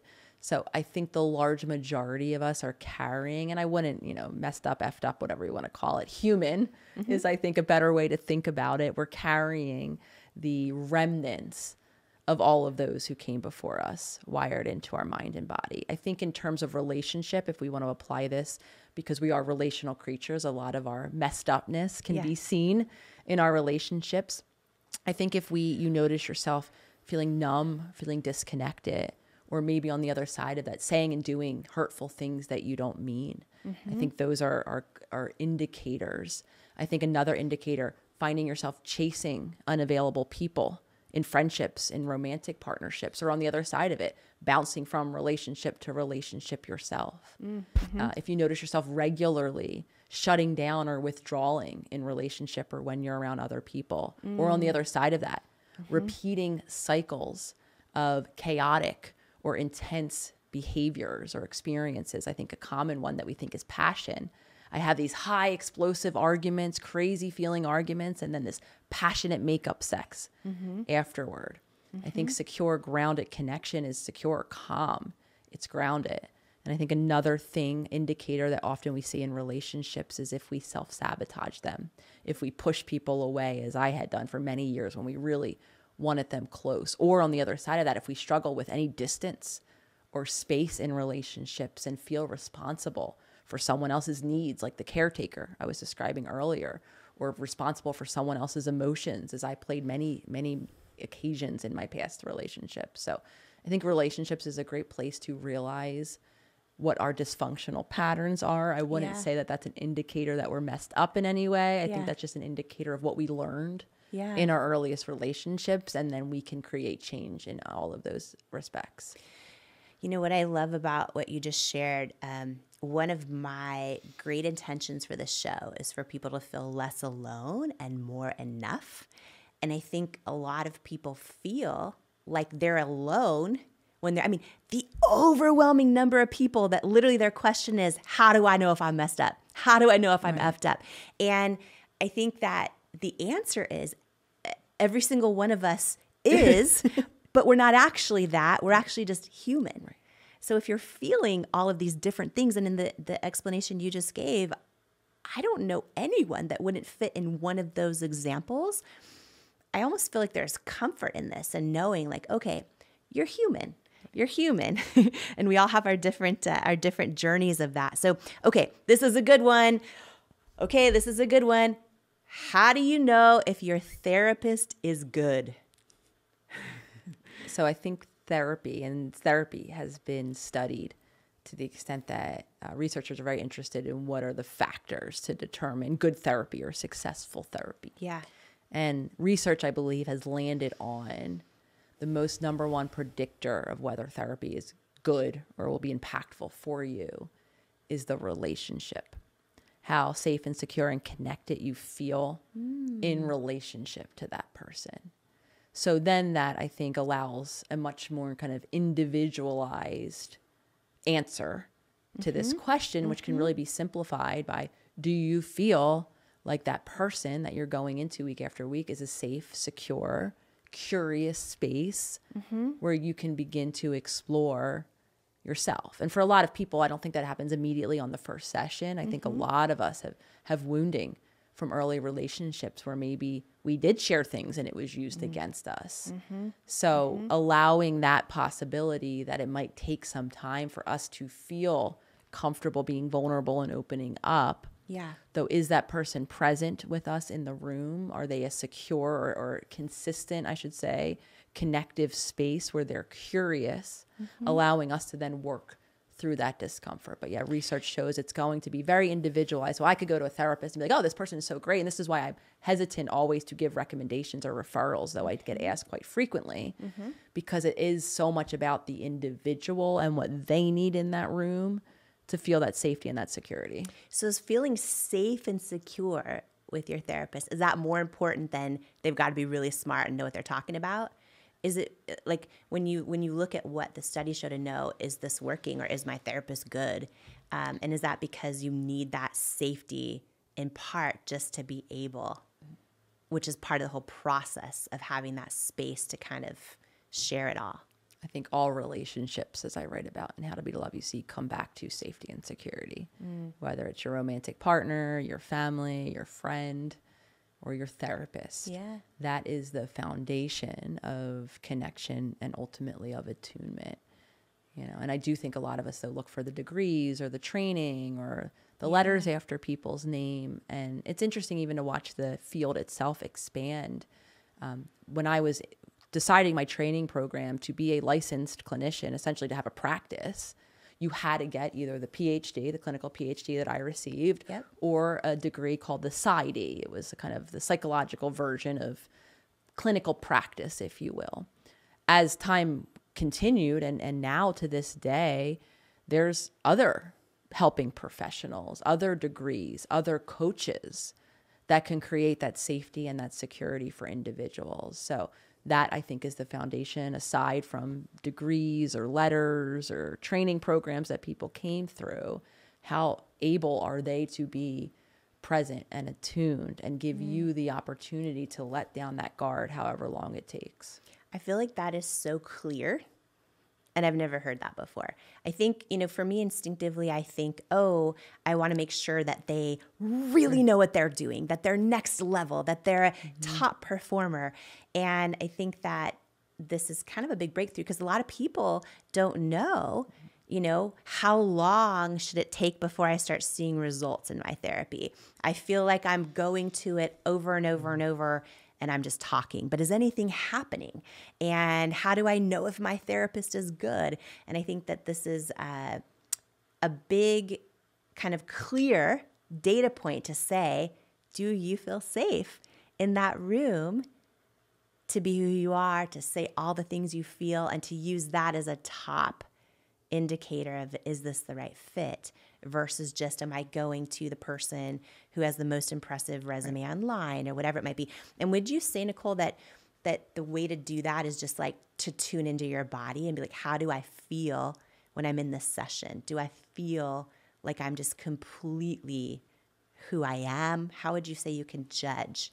I want to acknowledge that therapists are human too. Yes. So they will be human in the room, and some very well intentioned with all the education could be having a reaction that is you register, right? They could say something directly in response to something that it is that you say. They might give you the feeling that they're not fully comfortable with something. And I would see this a lot with my colleagues who I did a lot of training in substance use. So a lot of my clients would use substances at any point or like kind of across their recovery process and would have pretty severe diagnoses. So I was really comfortable with seeing whoever really it is that walked into the room, though I would hear very directly in supervision circles from some colleagues who wouldn't want to see a type of person because it would make them feel insecure, ill-equipped, and probably, refer them out for their own best interest. Though just imagining the feeling in the room. So back to your then question, Jamie, which is our bodies are sensors. We will, if we're connected to ourselves, even like you were describing earlier, there's moments of misalignment when I feel tension, when my muscles begin to clench, when my heart rate begins to race, when my breath maybe becomes really quick and shallow, or I'm holding my breath when I say something because I don't know how the person is going to react. If I don't feel at ease in my body, if my muscles don't feel at ease, if I can't get a deep breath in from my belly, if my heart rate is not in that normal range throughout, of course, when we're sharing something new and vulnerable, we might feel that spike initially, especially if we're not used to. But over the large majority of our sessions or time together, are we able to, and I do think a lot of people gain that from the clinical experience. They come into the room and it's almost as if their body just feels at ease. They kind of melt into the chair and they just feel more open to the conversation. Though our body will always tell us when something is aligned, when something is threatening, and giving, again, the therapist the compassionate gift of humanity. Like I was saying, not every therapist might be aligned for you and for the type of work that you want to do with them, though it doesn't mean that there's anything inherently unworthy about you. They're a human too. They might be carrying their own past experience that is impacting their ability to receive yours. For someone who knows right now there's something off in their mental or emotional wellness, what exactly should they do right now? What is the recipe that you would give them to do right now? The first thing I would offer is the suggestion to celebrate that awareness. So we walk through life so blinded. When we become aware that something is off, whether it's in our own relationship with ourselves and our mental or emotional wellness, or in our relationship with others, that's so important to acknowledge and celebrate before we shame whatever it is that we're coming to the awareness is off, because that's a huge step in the direction of creating change, victory, right? Of finding balance again. Of course, if there's helpful relationships that you can seek out for support, sometimes the most helpful thing you can do is sharing that awareness with a trusted loved one, right? Telling someone of this instinct that you're having, that there is something going on a deeper level that you might want and welcome support around. Going back even to this idea of offering help or suggestions, it might be helpful in that moment if you want a suggestion to let the person know, hey, I want to share something with you right now. I'd love to hear your feedback or your advice. Or if you don't, hey, I'd love to share something with you right now, and I would love for you just to listen. Because when we're being vulnerable by telling someone that we're entertaining the possibility that we're in need of help or support, or that something is off in whatever way, some of us might want that objective feedback and hear what someone else might do or what they can offer us. And a large majority of us might not. We might just want to have that space to feel accepted, to have someone just listen and tell us that they love and support us regardless of whatever it is that we're coming to the awareness of. And so having that awareness is huge. Maybe sharing it with someone, and then what do we do? And then, of course, if we can gain support in whatever way is accessible to us, I mean, depending on what it is that we're coming to the awareness of finding the professional, finding the community, finding the tools and resources. Again, I think a lot of information is present in books these days and in the, kind of world wide web of information that we have access to. If there's something objective that we're needing help around and we know where to find it, of course, pursuing those action points. And if we're unclear, finding our way to someone, that can offer us that direction. So many people have this fear. How do I not mess up my kids? What would you say to that? I want to, again, acknowledge the enormity of the task that is being a parent. Yeah. How foundational that early relationship is. So when I hear questions like this, I'm so very compassionate to the desires that so many, hopeful desires that so many of us have, especially those of us that look back and affirm we're not going to repeat that which happened to us. Again, going back to the cheeky joke earlier of we're all carrying the habits and patterns that served or allowed those of us before us to adapt. Yeah. And this is, I think, that area of building that bridge from insight and awareness into action. Because we could read the greatest parenting book of all time. We could have the script, right, for the thing to say, to break the habit, to stop doing the thing that happened to us so that our children could be not as impacted or not messed up.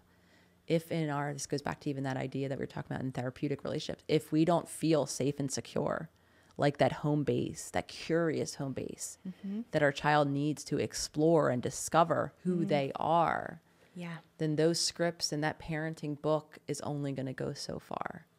So it really is parenting. Anytime we want to shift the dynamic in a relationship, it really begins again with that foundational relationship with ourselves, with all yourself. Of you as the parent.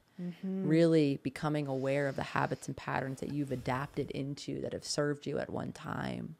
Not just affirming that you want to change it or reading the book on how to change it, embodying the work, because children are so much more impacted, not by what we say, but by what they see us doing, and more so by how they experience us. And to saying that, to also say, children appreciate transparency, vulnerability, humanity, having moments where we acknowledge. I think this is another area where parents, for very well-intentioned reasons, think that they have to hide their struggles behind the door or not let their children see them cry or have an upsetting emotion. Or coming back to their children saying, hey, I want to acknowledge that I screamed and yelled, or, I closed myself off from you emotionally. How healing that would have been if I heard that from my mom. Hey, little Nicole, I know I gave you the silent treatment, though it was nothing about you. I was overwhelmed by how I was feeling. How healing those moments can be. Is it true we teach our kids to not be able to trust themselves when we hide things, that they come to us and they say, are you okay? And you're like, absolutely, everything's fine, when you just had a full blowout fight. And you teach them slowly but surely their instincts are wrong. Children are humans, and humans are attuned creatures. They're sensing. I remember so many moments in childhood where I just knew something was up in the family and nothing was ever spoken about. I don't even know if it was spoken about behind closed doors to each other. I think it was just this individual experience of worry, of concern that was so palpable. And over time, if we don't align the reality or speak the reality to our children, what they will do is begin to distrust their instincts or even disconnect from them entirely. Because if they're feeling one way and being told it's another way, they will believe the parent on whom they're dependent. And they will disbelieve themselves. So it's such a big call out, because so many people, especially women, are like, I don't even know how to hear my own intuition. How do I hear my gut feeling, my knowing? How do I trust myself? And you look at all these examples of whether it's, little girls learning to kind of make decisions based on consensus versus how they really feel, or all these moments where maybe even well-intentioned parents were trying to protect us, saying everything's okay when we knew it wasn't, or, oh, no, and they're trying to protect us, but it's like one chip away at a time of us learning that how we really feel might be wrong. Or it might be off, or maybe we can't trust it. It's a big thing for parents to be aware of, because, you know, I have a 5-year-old and a 3-year-old, and I want to, you know, protect them as long as I can. And, you know, I remember one time Paulo and I were having a fight, and I was very conscious of, okay, do I need to have the responsibility of actually listening to him when I really don't want to?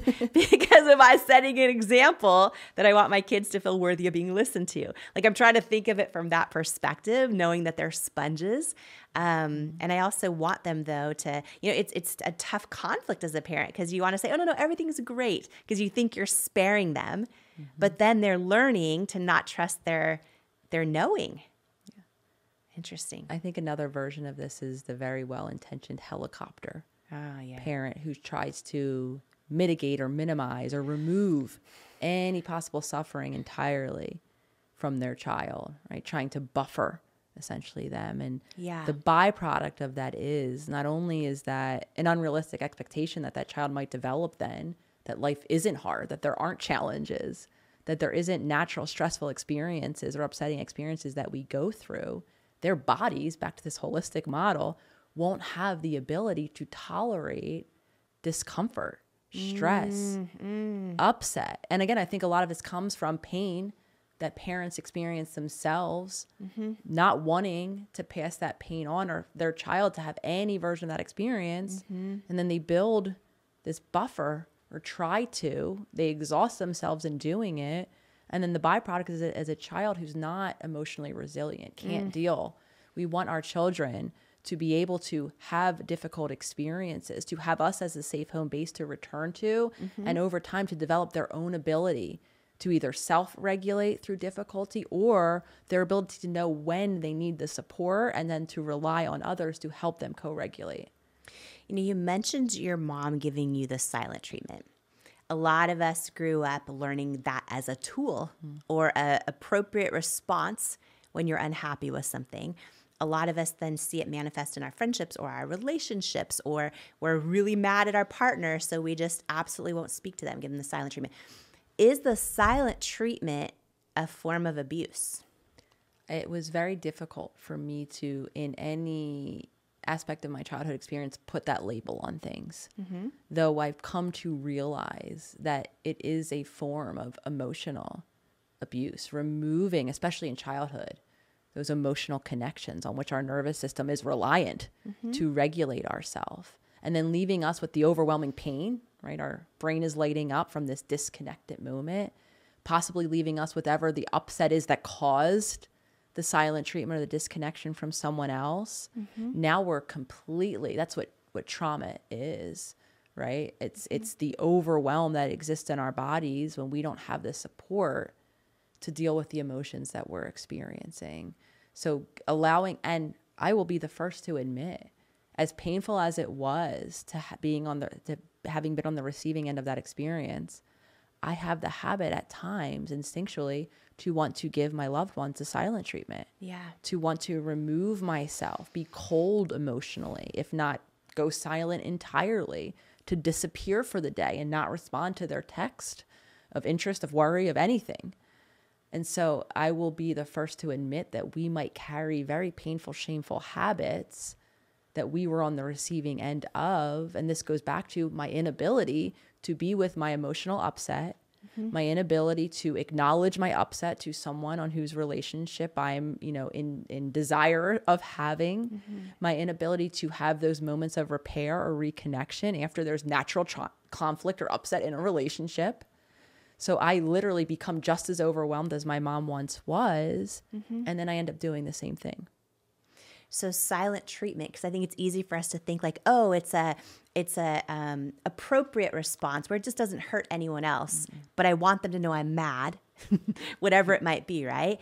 But silent treatment is really a reflection of our own inability to express our emotions in a healthy way, and then it can actually create trauma to the person we're giving the silent treatment to, even as an adult, right? To our partner, to our kids. How would you say, Nicole, that people ghosting each other now or unfollowing their friend on social, is that a similar response as getting the silent treatment? I think it's similar to the extent that upset happened and the individual who's ghosting, even if it's just as simple as I'm not interested in you and I can't, whether or not there was conflict or upset that happened. You know, a lot of times we'll date someone for a couple times and then we'll ghost them because I don't have the ability to directly acknowledge to you that I don't want to pursue a relationship with you. I think anytime we disconnect to that extent that we're ghosting or removing ourselves from a relationship is born out of a discomfort that person is feeling. And now I think, yes, we have block features. We have all of these ways that we can instantly ghost someone and not have to express our emotions in a healthy way. Exactly. Not have to acknowledge it to ourselves sometimes, to that other person, not to have that difficult. And again, I'll be the first to admit I've ghosted people in my past, nothing even dramatic having happened, beginning to develop a relationship with someone, determining that it isn't a relationship I want to pursue, not having the ability or the emotional bandwidth to just acknowledge that directly and respect the person enough to say that. And instead just to vanish from their life and then run away. And then the byproduct of that, not only are we hurtful to the person, are we not giving them our actual reason, so their mind is going to interpret our absence. A lot of times we're left now looking over our shoulder and worry that we don't want to now see the person that we've ghosted, and we're carrying shame to have another experience or run in. So it's not helpful for anyone. Though again, I think it really comes down to we're not equipped, many of us as adults, even to have difficult conversations. Yes. I think this is going to be a big aha for a lot of people, because I can say in my 5 families, just the 5 I was raised around, this is happening right now. I'll hear stories of someone just completely gave someone the silent treatment or literally hung up on them. This type of behavior, right? And I think that a lot of people don't realize, it's a reflection of your own inability to express your emotions in a healthy way, or even maybe identify what they are, but then the impact that it can have. Like, I think this is a big, and even for the people listening or watching us right now that are doing this in their life, because let's be real, when your partner does whatever for the 10 millionth time, you're like, I don't even want to give you the energy of explaining how mad I am. And you just default to silent treatment. But it's interesting to know the like what happens as the damage that can be caused as a result of that. I think it just seems like a great coping tool for a lot of people, not realizing what it really is. Yeah, and just it is. Big and deal. I think just to kind of, while the reality for a lot of listeners will be those habits still remain. Yeah. Right? We still find ourselves mid-silent treatment. Maybe you're listening to this and you're giving someone a silent treatment right now. What could be the greatest gift is intentionally taking the moment to reconnect, to say and acknowledge what was going on for you. Hey, I was really overwhelmed by what happened. I was really upset or dysregulated by the experience. And I did remove myself from our interaction or our relationship, though it had everything to do with how I was feeling. And I think that can be the most healing, especially if it's our children that we're giving the silent treatment to, or on the other end of that, saying the things that we don't mean, the hurtful things, or doing the hurtful things. Just as equally having the moment on the other side to acknowledge where it came from and relieving that person the responsibility of them being the cause, or their worthiness being the cause. We're in a whole new day and age of awareness, because I am just imagining right now the number of people driving their car listening to us right now, realizing they just gave their child a silent treatment that morning because that's what they learned how to do, right? And we're just in this beautiful, and I'm just having a moment kind of live with you where I'm just thinking about just what a gift and blessing this kind of awareness is, because for so many of us, we just didn't know, and our parents didn't know. And then we wonder why we're in these situations, you know, where we feel disconnected or disassociated from life, or maybe we're in, you know, relationships where we're disconnected from. And I wanted to ask you this because this is such a thing that is unfortunately so prevalent even right now, despite our access to information, despite everything. Why do we stay in relationships with people that hurt us? So going back and celebrating awareness, you'll always hear me break down change, ending a relationship that hurts us, down into 2 steps. Becoming aware of the habit that's not serving us, the relationship that's hurting us. Step 1. Step 2, making the new choices, which often, as we began the conversation, or include foundationally our body and all of those deep-rooted beliefs that live in our body, all of the reasons why not to leave, all of that fear as if it's happening in real time right now, and upset and rejection and abandonment and whatever it is, and shame that we felt in childhood that created the habit of staying with people who hurt us. Right? All of that is wired into us. And this was the biggest transformation in the practice as I began, which was realizing that all of the insight in the world, we could be like, oh, I'm aware that people hurt us or that this person is hurting me. We could have the very well-meaning support system that are shouting the red flags from the rafters and saying, hey girl, you got to get out of this. This is hurting you. I'm hurting watching you hurt. Yes.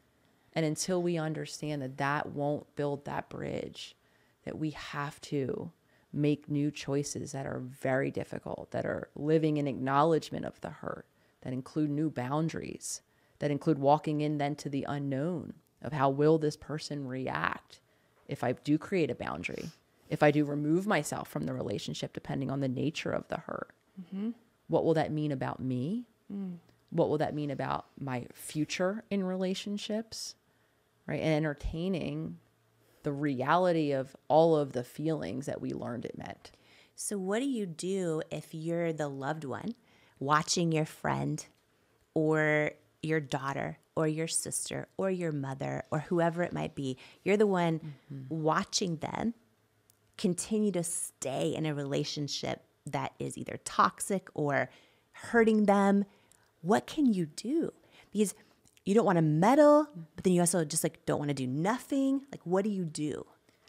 I explain the physiology and the reasoning behind these difficulties to hopefully allow the person who's perhaps watching their loved one be hurt or pained by a relationship or even violated and outright abused, whatever it is, to allow them to shift from whatever the way they are handling it or navigating it to being a much more compassionate one. Because I think loved ones can turn up the volume, can get frustrated, especially if it's someone that they continue to witness struggling to remove themselves from something that to them is objectively, overtly problematic in whatever way. Right? So being in a more compassionate place, right? Not just saying that you understand, giving the feeling of safety and understanding can be a dramatic shift for the person who's already struggling. A lot of us, I think, can feel judged by even very well-meaning loved ones who are trying to offer support because they don't know what to do. Because the next reality that's very difficult to tolerate for those of us who are watching our loved ones be violated or hurt in any way is that they actually can't make them change. They can't zoom into their bodies and show up in a different way that might be even easier for them to show up or put a boundary to put in place. That it really is up to that individual themselves to create that shift or that change in a dynamic. Nothing you can do really to create change for them. And you're saying provide a safe, compassionate space. Does that feel like or get confused with like compliance?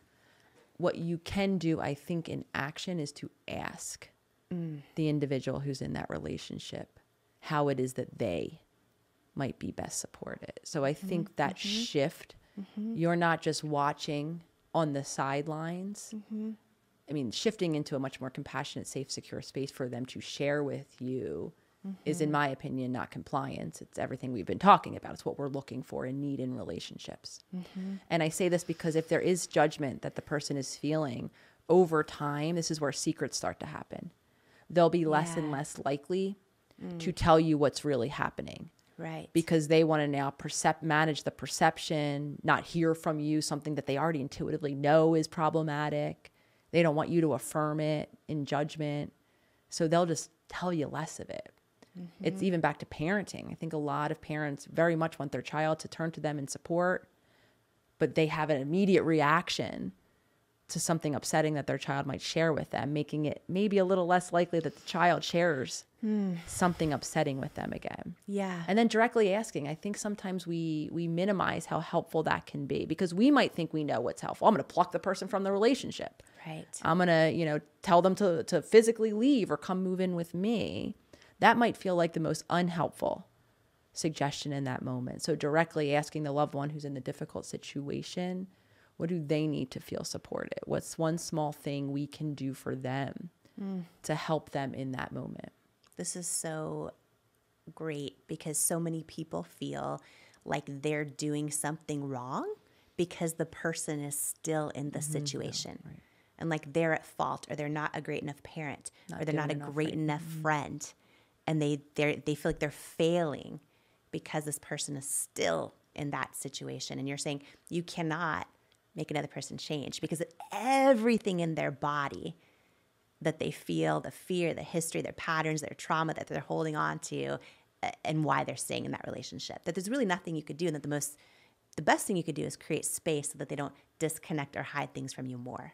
I think this comes up a lot too, Jamie, in addiction. Yes. We feel like, especially if it's our loved one, our partner, our child, if you loved me and valued our relationship enough, you would just stop whatever addictive behavior that it is. And I think that there are addictive behaviors outside of even using substances.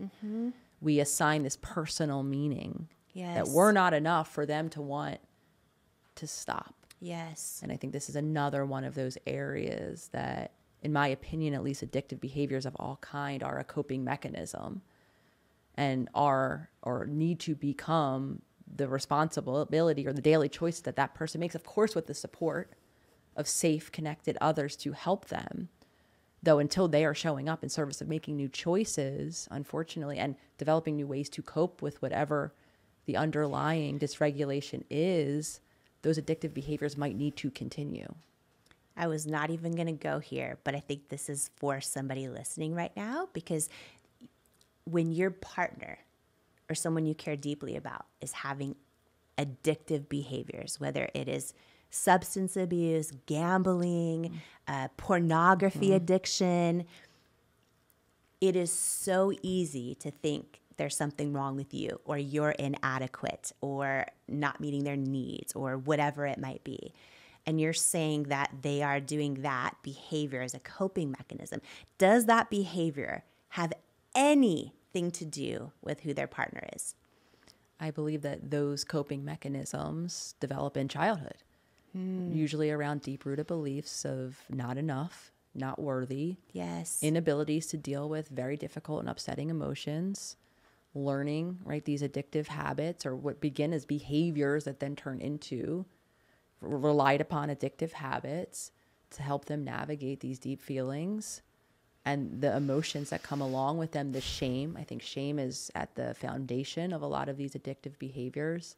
And then by focusing time, attention, getting the physiological components of these behaviors, many of them, the byproducts, is the distance that they need. And oftentimes it's because they don't feel that safety and the security in the earliest relationships to be who they are, to turn to others for the support that they need. And then they continue to rely on it. And this is why, again, I believe all healing, including of addictive behaviors, needs to be holistic.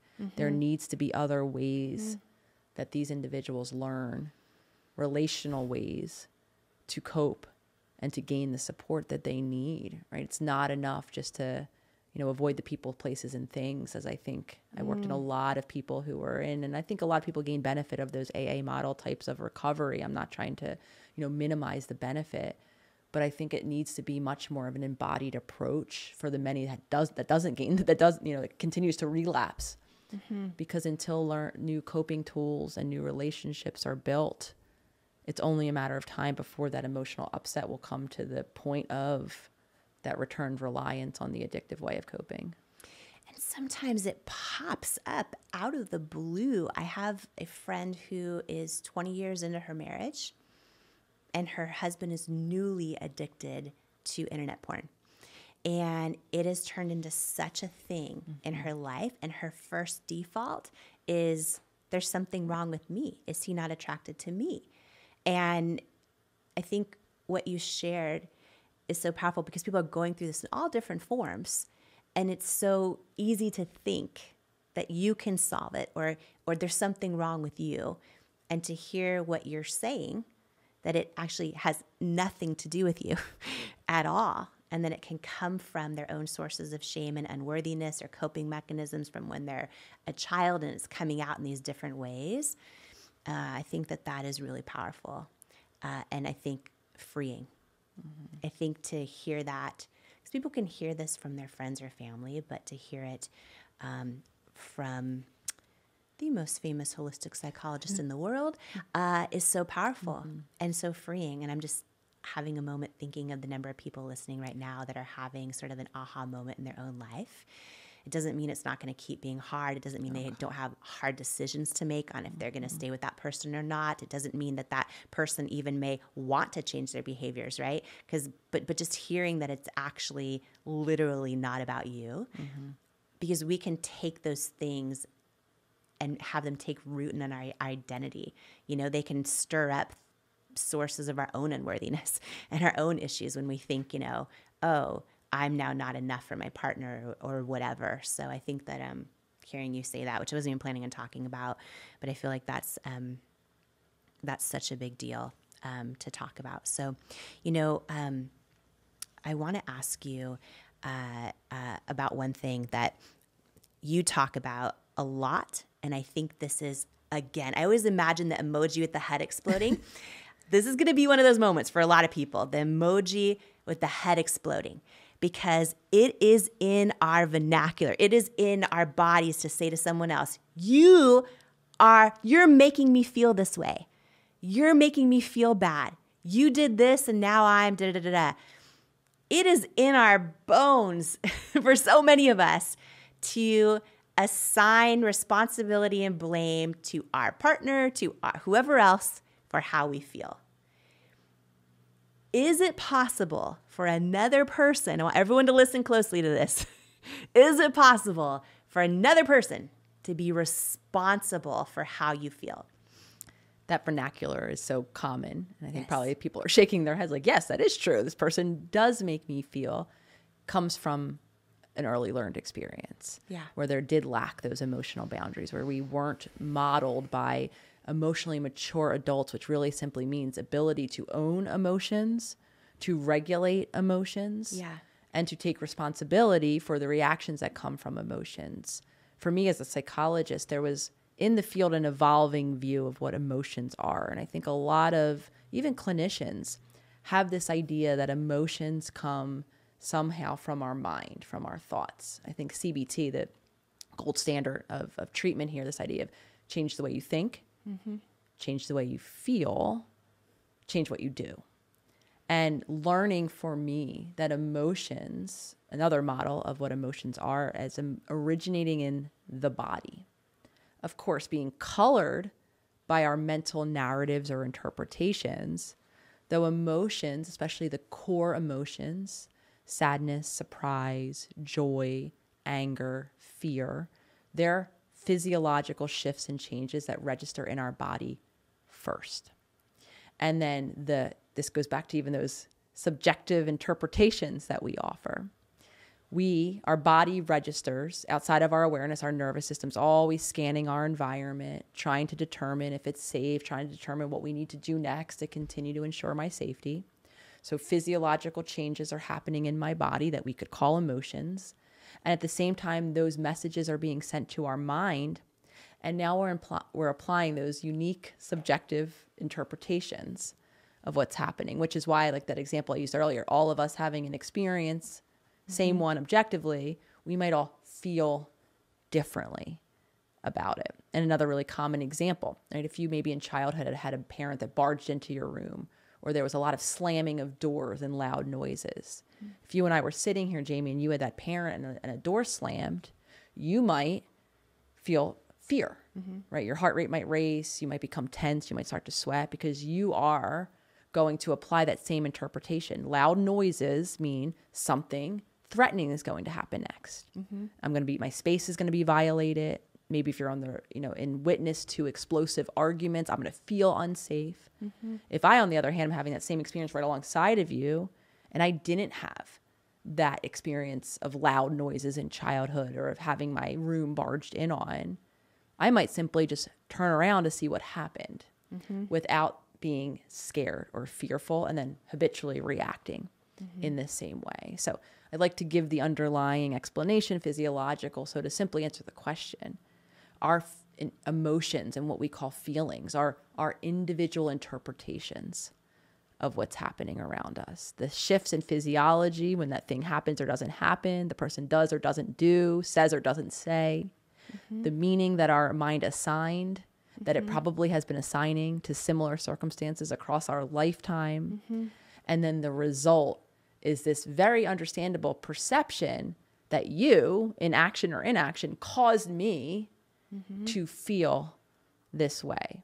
Though back to those two stages, if we become aware of the shifts that are happening in my body as life's happening around me, of the very repeated narratives or interpretations or meanings my mind is assigning, and then of habitually what I do, sometimes shamefully, on the heels of that reactive moment, now within that awareness, I have choice to say, you know what, this happened and I do feel this way, though it is not of no cause or fault of your own. And now I could take responsibility for learning new ways to soothe or to tend to my emotions.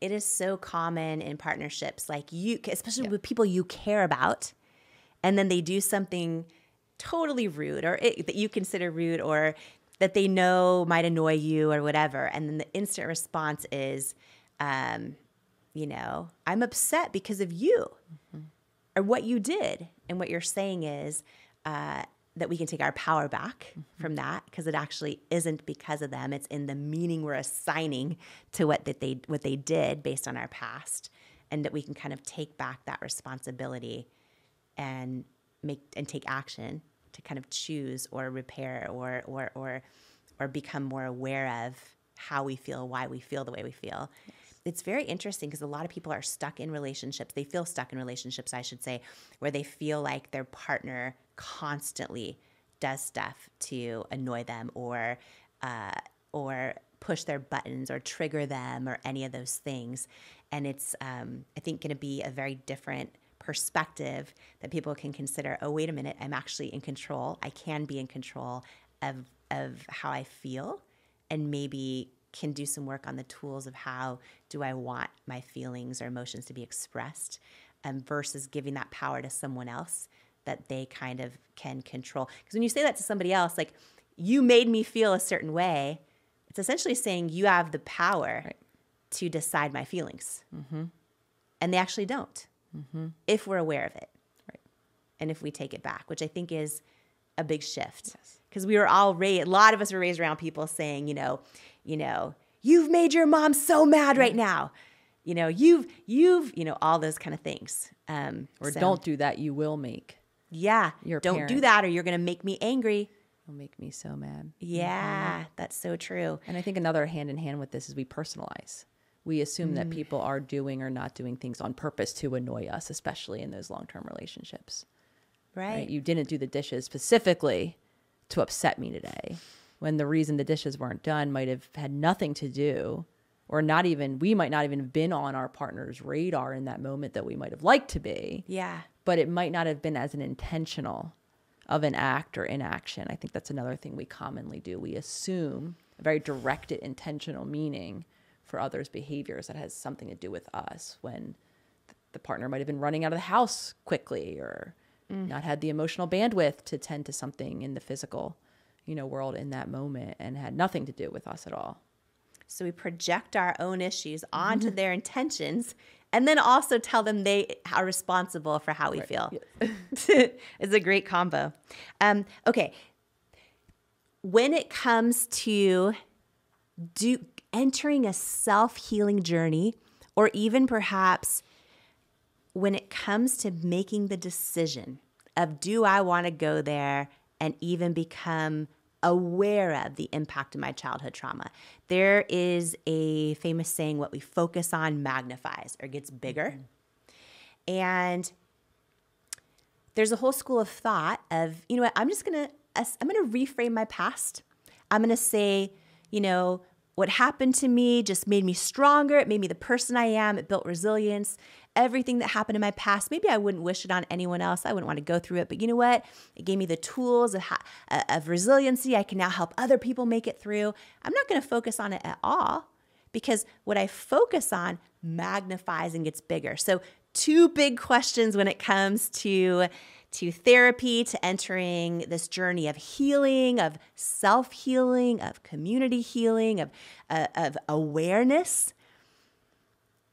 If you focus on all of your trauma, is it possible you now are going to have a worse life? Or is ignoring it, reframing it as, okay, this helped me be stronger, all the things, all happened for me. Is that like pressing the easy button? Is it like a Band-Aid? And will your pain still be stuck in your body and still transmit in other ways? Because a lot of people are scared of therapy because they're like, you know what? I don't even want to focus on that because I don't want to make my life worse right now. And we don't want to go back and feel that pain again. It's, I think, very understandable, this idea that that's back there. It's not here now. Yes. What's important, I think, is to understand the distinction between the word I keep using, becoming conscious or aware of something. Yeah. That I like to describe like overhead lights on in a room. We're able to note the presence of the thoughts, the repetitive thoughts quite often, the sensations or emotions in the body, the then behaviors, oftentimes driven by habitual autopilot that we're enacting in any given moment. That is different than a hyper-focused thinking or a kind of thinking about that like a spotlight. And a lot of us, and this would come up too in traditional therapy, when we continue to ruminate, whether in our own minds about what happened, whether in, you know, a relational or therapeutic experience where we're hyper-focusing, talking about what happened. Even some of us misconstrue what self-awareness is, and we think we're self-analyzing by always thinking about what happened or its impact in the current moment. Anytime we're in that zoomed in kind of thinking activity, not just illumination, lights are on, I can note it, I can easily, just as easily choose to put my attention somewhere else, then I think the byproduct of that can be that idea of, right, where my attention goes, my energy flows. It's becoming bigger. I'm becoming consumed by what happened, only focused on what happened, or keeping myself impossible of thinking about anything else, sometimes because I think I'm self-analyzing or self-discovering. So becoming conscious is the most empowering step of change, as I've been kind of sharing throughout. Becoming aware, because even if we do think the past is decades in our rear view mirror, chances are there are some habits that have become ingrained from the way we think or what we believe about ourselves that was greatly impacted by what we were made to think or believe about ourselves in childhood, to the way that our relationship with our emotions, how we express them, how we navigate them, how we soothe them, how we turn to others for support or we don't, was greatly impacted by that level of emotional attunement or the consistency upon which our early caregivers were able to soothe us, teaching us how to then soothe ourselves. And the way we connect to others is greatly impacted by what we had to do or stop doing in those early relationships to maintain connection. So until we become conscious of what we might be carrying from our past, then even those of us that are trying to close the lid on it and keep it in that rear view mirror are unfortunately probably enacting it in some way, are probably continuing to have unmet needs or react from wounded places or not be in authentic self-expression or authentic relationships, because that's what they once learned.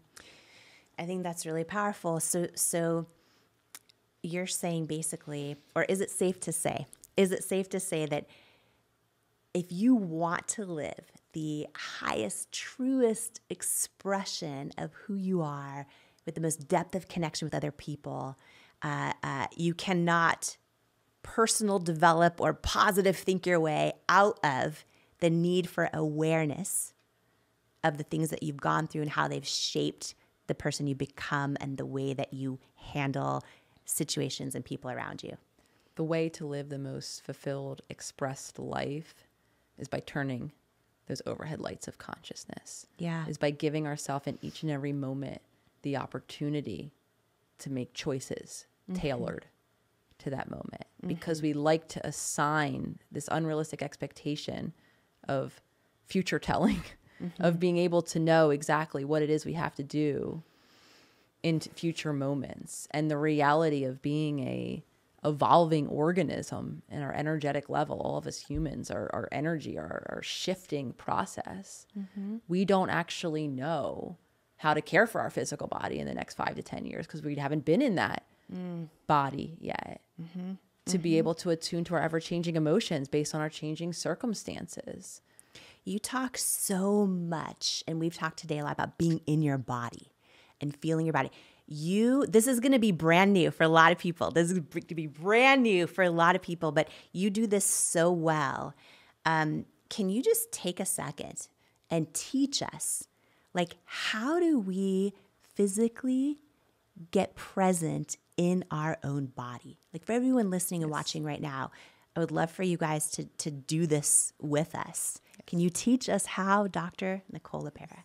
So I'm going to teach you something how to do now. And my hope is that you kind of create or recreate this practice throughout your day. Because the more we expand these moments, in Self-Healer Circle, one of the primary course that everyone is directed to upon enrollment is called Awaken Consciousness. And I talk about in the book too, a conscious check-in, which gives us the opportunity to engage this practice throughout our day. Maybe setting an alarm on your phone, putting a Post-it note up, joining up with an accountability buddy and having them text you at a certain time of the day, or building around the thing you do every day, brushing your teeth, drinking coffee. And so in this moment, I can invite everyone, if it's safe to do so, of course, to just first notice where your attention is. Right? Are you paying attention to the external environment? Are you distracted by what's going on around you? Are you maybe consumed or thinking about your thoughts, distracted by something in your internal world? Some of you might choose, this is the safety part, to close your eyes if you're not driving your car. Help you gain a little bit more awareness of where is your attention. And without judging wherever it is, I want you to make the most empowering choice that you can make, which is to unhook your attention from those external distractions or your internal distractions of your thinking mind, and refocus it on your body. And a couple hooks that you can use. Some of you might even choose to put a hand on your chest or on your belly and begin to just notice your normal rhythm of breath. Our breath is always available as a beautiful embodiment practice, shifting focus away from everything else and just beginning to pay attention for the next minute or two to your breath. Others, you can choose and maybe practice all of them and determine which one you resonate with most. Feel yourself grounded. This is a grounding practice. What that means is, if you're standing somewhere, maybe feel the weight of the heels upon the earth beneath you. If you're sitting or laying, maybe turn your attention to all of the different contact points. Your thighs, your lower back. If you're laying, your entire body supported by the furniture or the earth beneath you. Just spend a moment noticing your body in contact and supported by the earth beneath you. Another final hook or check-in that you can do to embody in this moment is by taking a quick second and going through your senses, noticing what you can smell. Are there aromas? Do you smell the coffee that you're maybe drinking? Are there sounds in the environment around you? Is there any texture? Is your shirt textured if you are having your hands upon it, or maybe the chair that you're sitting in? Are you noticing a texture, or the blanket that's over top of you? Is there any taste in your mouth? And of course, if your eyes are closed, you might gently want to open them and do a quick sight check-in. What do you see? Are there any vibrant colors? anything that you didn't notice in your environment that you are noticing now. And again, all of those areas, your breath, the fact that it's ever present, you're always breathing, can be a beautiful place to shift your focus of attention. The support, we're always being supported by something beneath us. And we always have access to our senses. And making that empowering choice in many moments throughout the day. Of course, I just took you through the exercise right now, but setting that alarm, practicing one time and then maybe 2 times will give you that space of overhead illumination that I keep talking about. And doing that practice, is it helping you just start to be aware of how you feel? That is the first step. Then we can choose to notice those repetitive narratives that I've been talking about throughout. What are those meanings that we're assigning? What about those sensory signals that my body is sending? Right? Maybe adding to that check-in. We already did the breath one, how we're breathing. Yes. If it's quick, if you're holding it, your body might be stressed. Maybe expanding that focus to your muscles. Is there tension that you're carrying? Noticing in those moments that the messages that your mind is receiving or your brain is that your body is stressed, making it even more likely for those reactive cycles to continue. So many people, and I hear from so many, especially women, they don't even know how they feel, what they're thinking, their intuition, let alone what they're feeling in their body. And that awareness, like your body kind of tells you everything, right? Like you walk into a certain friend circle, and if you feel tense or you feel like something's off, just paying attention to that, right? Starting to feel red flags in relationships, starting to all of those things. Or similarly, if you just all of a sudden just feel at ease, it's probably your knowing telling you you're safe, and just starting to pay attention to that is huge. But so many people don't know how to do that. So starting this practice, how long should you do this for? And how many times a day would you say when you start? I think just something I want to add there too, not hyper-focusing on giving language to what you're feeling. I think so quickly we shift focus and away from the sensory experience of what we're feeling. Yeah. Because then our mind is trying to find the emotion. Right. That we can label it. Am I sad? Am I angry? Right. So instead, if we notice that tendency, just to practice focusing on the sensations. Is there a tightness? Is there a heat? Is there a chill? Right? And Is not there having to know what tingling? that means yet. Not having to know. Because us achievers, we want to know, oh, exactly. Okay, good, that was progressive. That's I why didn't I'm waste offering my time. that. I'm playing the tape forward because for me too, I noticed even as a clinical psychologist who's supposed to know and help people with emotions, I really struggled to give language and to know exactly what those sensations were telling me. And so that's another mental activity where we try to figure over, decide or determine and then judge ourselves and worry about if we're wrong. And what if it's not the feeling I thought it was? And just to stay with the sensory experience of being in the body. And the more practice we can have, as I mentioned earlier, our bodies don't want to change. If what's in your body is a lot of stress, a lot of tension, a lot of upsetting emotions, a lot of dysregulating emotions, staying committed to just one check-in throughout your day and staying consistent with that habit. And then over time, building in 2, in 3, the ultimate goal is to be able to notice throughout your day when you're consciously present and when you're not. And of course, not judging the moments when you're not. I still notice many moments. I'm distracted with something outside of me. I'm numbing myself, scrolling on my phone, or I'm just somewhere else entirely. I can't tell where my attention is. Those are invitations to then refocus and become more present. So the more when we're aware of when we're not present, then we have the opportunity to, just like we did together with those check-in points, to become present in those moments. I love that you shared that, because I think there's a lot of people who have tried meditation. Right. Like, I just can't do it.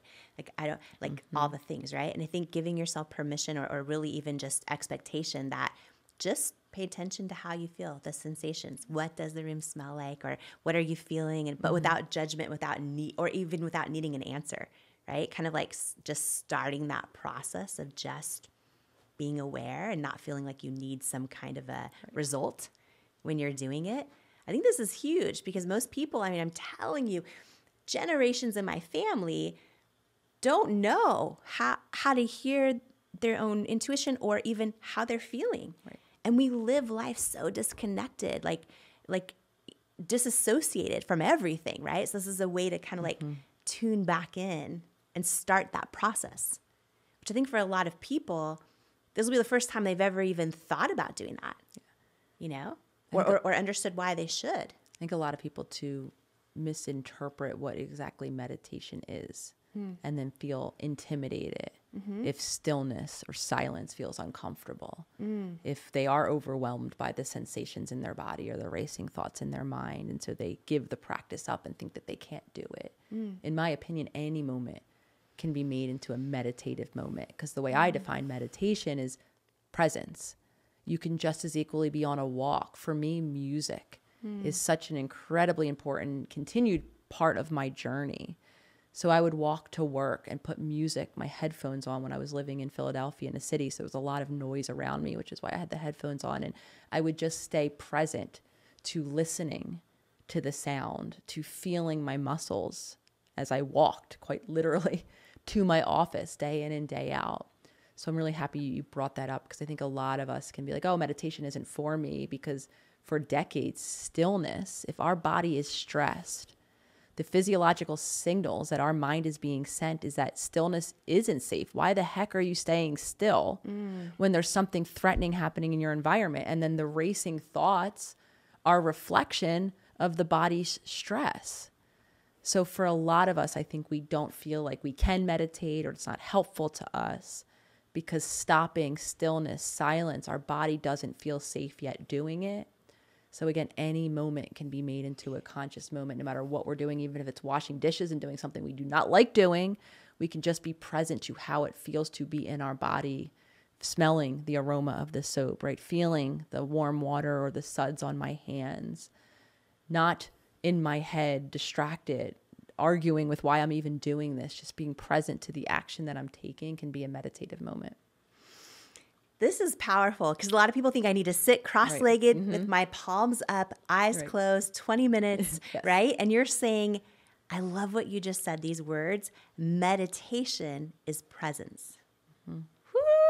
Because how many of us, we're not even present at any moment in the entire day. Right. We're rehearsing the future. We're stuck in the past. We're all the different things. We're going through our to-do list mentally. We're actually never present. And you're saying meditation is presence. Kind of like that exercise we just did then would be meditation. Just saying, how do I feel? Or just paying attention. Like me just looking at you right now. Presence.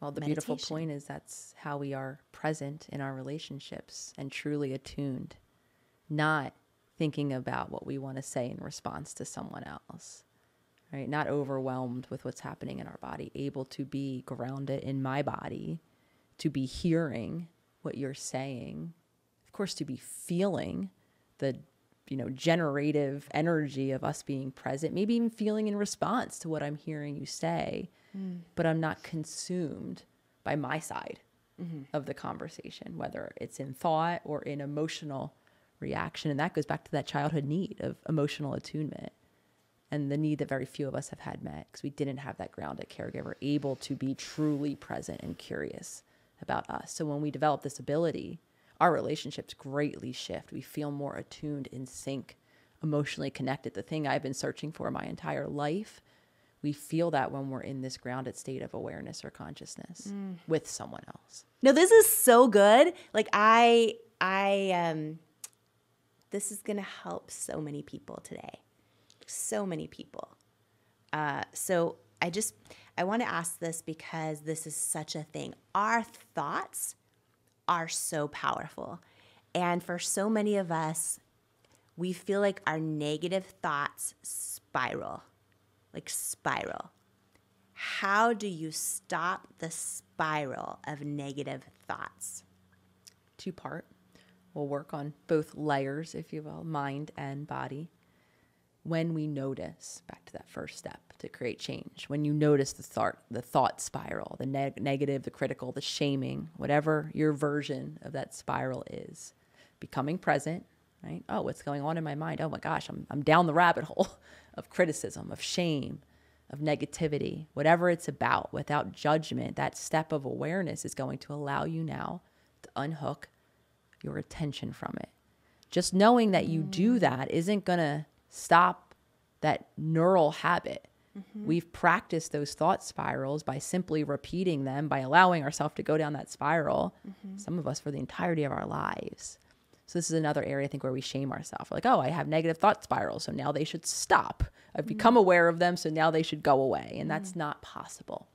Like the rehearsal of repeating it, we have all of these neuron pathways that will create that spiral again and again and again and again. The empowerment of removing the focus of attention is where we regain control. Okay, that started. I'm down the rabbit hole of whatever it is. Now I can unhook my attention and put it in all of those other beautiful places that we just talked about. Because those thought spirals, especially negative ones, especially stressful ones, especially shameful ones, obsessive ones, they often originate with the stress we're holding in our body. So that bottom layer, noticing if the place you're dropping your attention to, unhooking it from your thoughts, notice how your muscles feel. Notice how your breathing is or your heart rate. Chances are you will notice the elevation in stress, the tension, the quickened breath, the quickened heart rate. And then you could begin to make intentional choices in that moment to slow and deepen your breath, to release the tension that you're feeling in your muscles, so that then you could work on both layers, right? We can't remove the thoughts, so we can choose where we put our attention. And then over time, if we downgrade or downshift the stress in our body, we will limit the presence of those cycles. You know, you look at some of the studies that show that our thoughts can be so powerful to the point where if we are focused on them, if we're focused intently on our thoughts, that sometimes our body doesn't know the difference between a real actual experience and the experience we're thinking about. And I want to know if this is true because I've read this, because this could work in your favor too. I have read that you can think yourself into a actual orgasm. Is this true, Dr. Nicole LePera?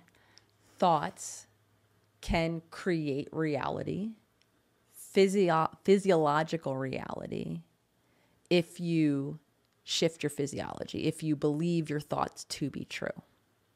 So I could imagine, yes, a scenario where you could shift your physiology in terms of the sexual pleasure of an orgasm, though the belief portion where you're able to generate whatever it is that you're thinking that might generate a sexually pleasurable experience, not just kind of from a distance thinking it, embodying how it would feel to be in that pleasurable experience. And then you are impacting. And this is, again, I think why sometimes manifestation and the power of thoughts doesn't get as much credit and doesn't work for a lot of people.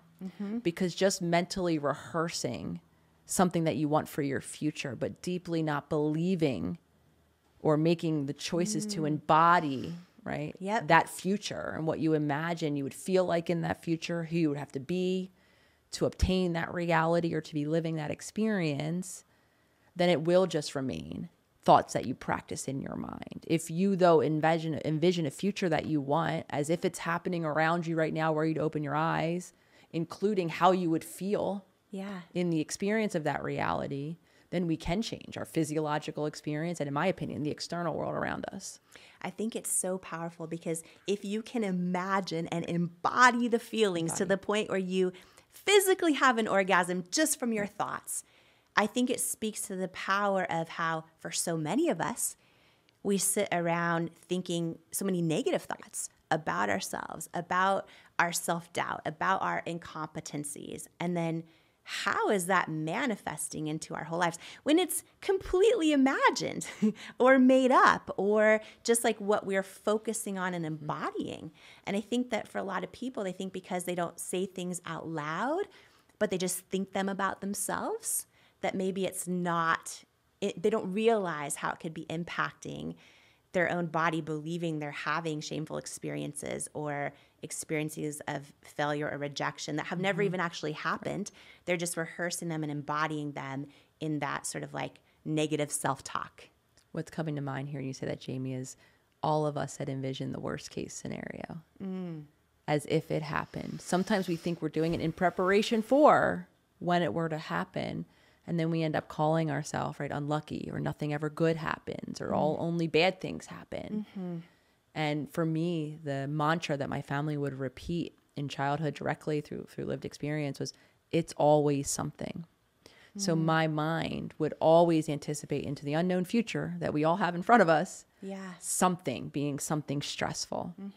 And so because I had the stress in my body mapped onto then this perception, I would see the stressful something in every scenario that I would walk into, creating a self-fulfilling prophecy of, you know what, it is always something, because it was.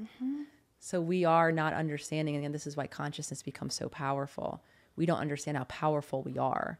And we are a powerful creator, creating our reality in every moment. Though for most of us, it's just that habitual, practiced reality, conditioned reality that was created at a time when many things, if not everything, was outside of our control. Now, and this is what my hope is always for my work of empowerment, is to learn how to be a powerful creator in our now. That's so good. There are so many people that grew up and now repeat the, yep, that's just my luck. Right. Yep. Or right. waiting for the other shoe to drop, or any of those things. And we're literally embodying them and, like you said, fulfilling that prophecy. Woo. Okay.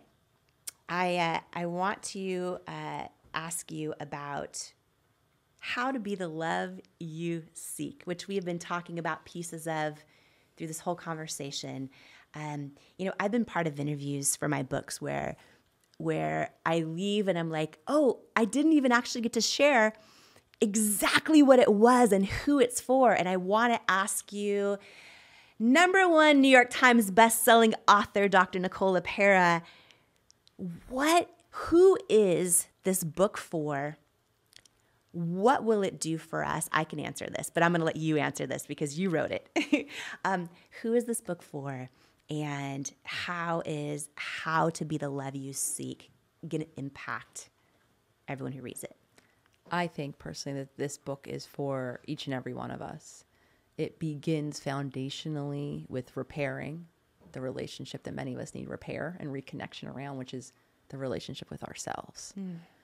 Anyone who is out there thinking that this is solely a relationship book, only for you if you are in active relationship, again, that those primary relationships formed how we relate to ourselves and then ultimately how we relate to other people. So in my opinion, there's benefit for all of us to read this book. And for many of us, my hope is a bit of unlearning in terms of becoming aware of all of the different definitions that we've even given to what we think a relationship is based on how we've experienced them, including all of the identities and conditioned ways that we've learned to show up in our relationships, and to learn what I believe to be the true definition of an authentic, loving relationship, which is that safe and that secure space that we keep kind of revisiting.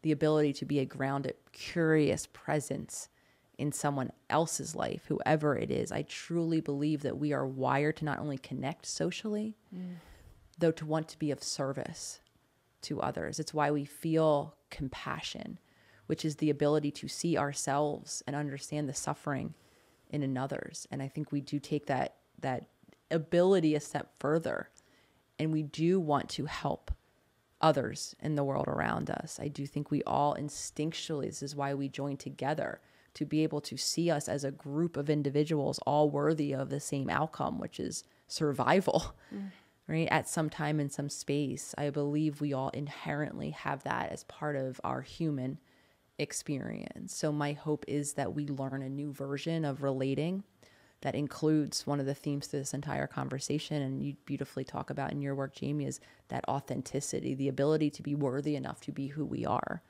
Because in my opinion, the world needs it.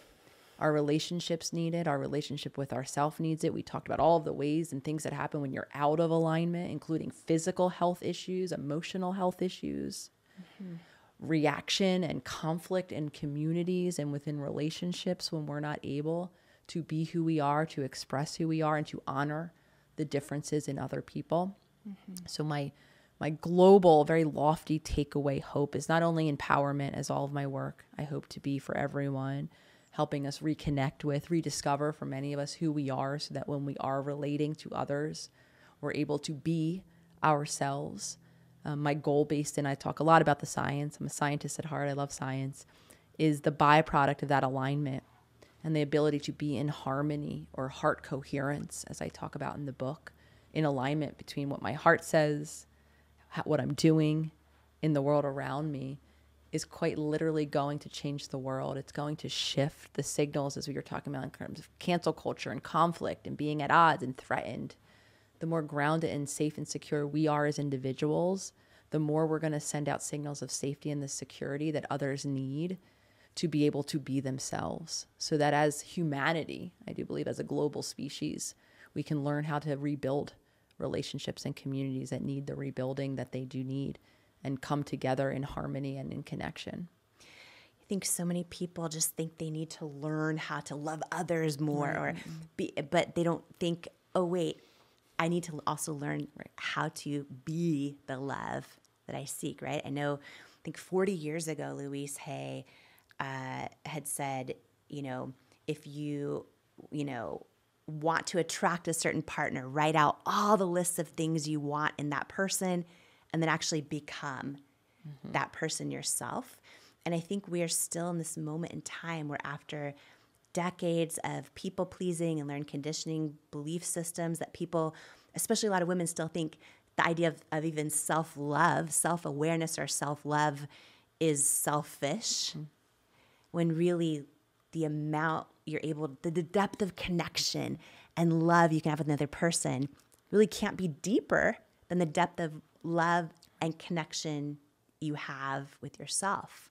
For the person out there looking for more love and more fulfillment in their life, and maybe they keep looking externally and they keep swiping on the dating app, or they keep trying so hard in their marriage, or all the things.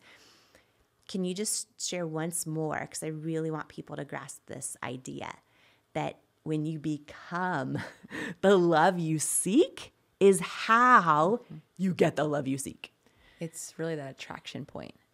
When we are putting out those signals of authenticity, whether it's in the marriage that we're struggling with, sharing our actual perspective, our actual wants, our needs, our emotions, or whether we're looking for new authentic relationships. It's not necessarily where we're looking or who we're looking at or how many people we're looking at. I know that we live in an age where we could be on a dating app swiping all day long with all of these endless options. It's more about, how am I being when I'm in interaction with other people? When I'm in anything from the grocery store with strangers, am I being myself? To when I'm dating or developing new relationships, or even interacting in old relationships, which for a lot of us means unlearning, shifting dynamics, violating expectations, right? Courageously embodying a new authentic self. And when we are that, we are going to be sending out energetic signals, whoever it is that we're interacting with, to attract relationships that can be deeper, that can be more authentic, and that ultimately can be more fulfilling. And it doesn't have to be a numbers game. It doesn't have to be, well, I have to get in front of this many people to find the one, as so many of us think. That's huge to It's know. I have to be me, regardless of how many people I'm around. And the people that aren't meant for me will kind of fall away, and the people that are will come my way. And to attract the kind of love I want, it's going to reflect the amount of love I have for myself, which I think is like a big thing for a lot of people to really grasp. Yes. Can you love it? Can you be really good at pleasing everyone else, giving to everyone else, all of that? But if you never learn to love yourself, will you always feel like something's missing?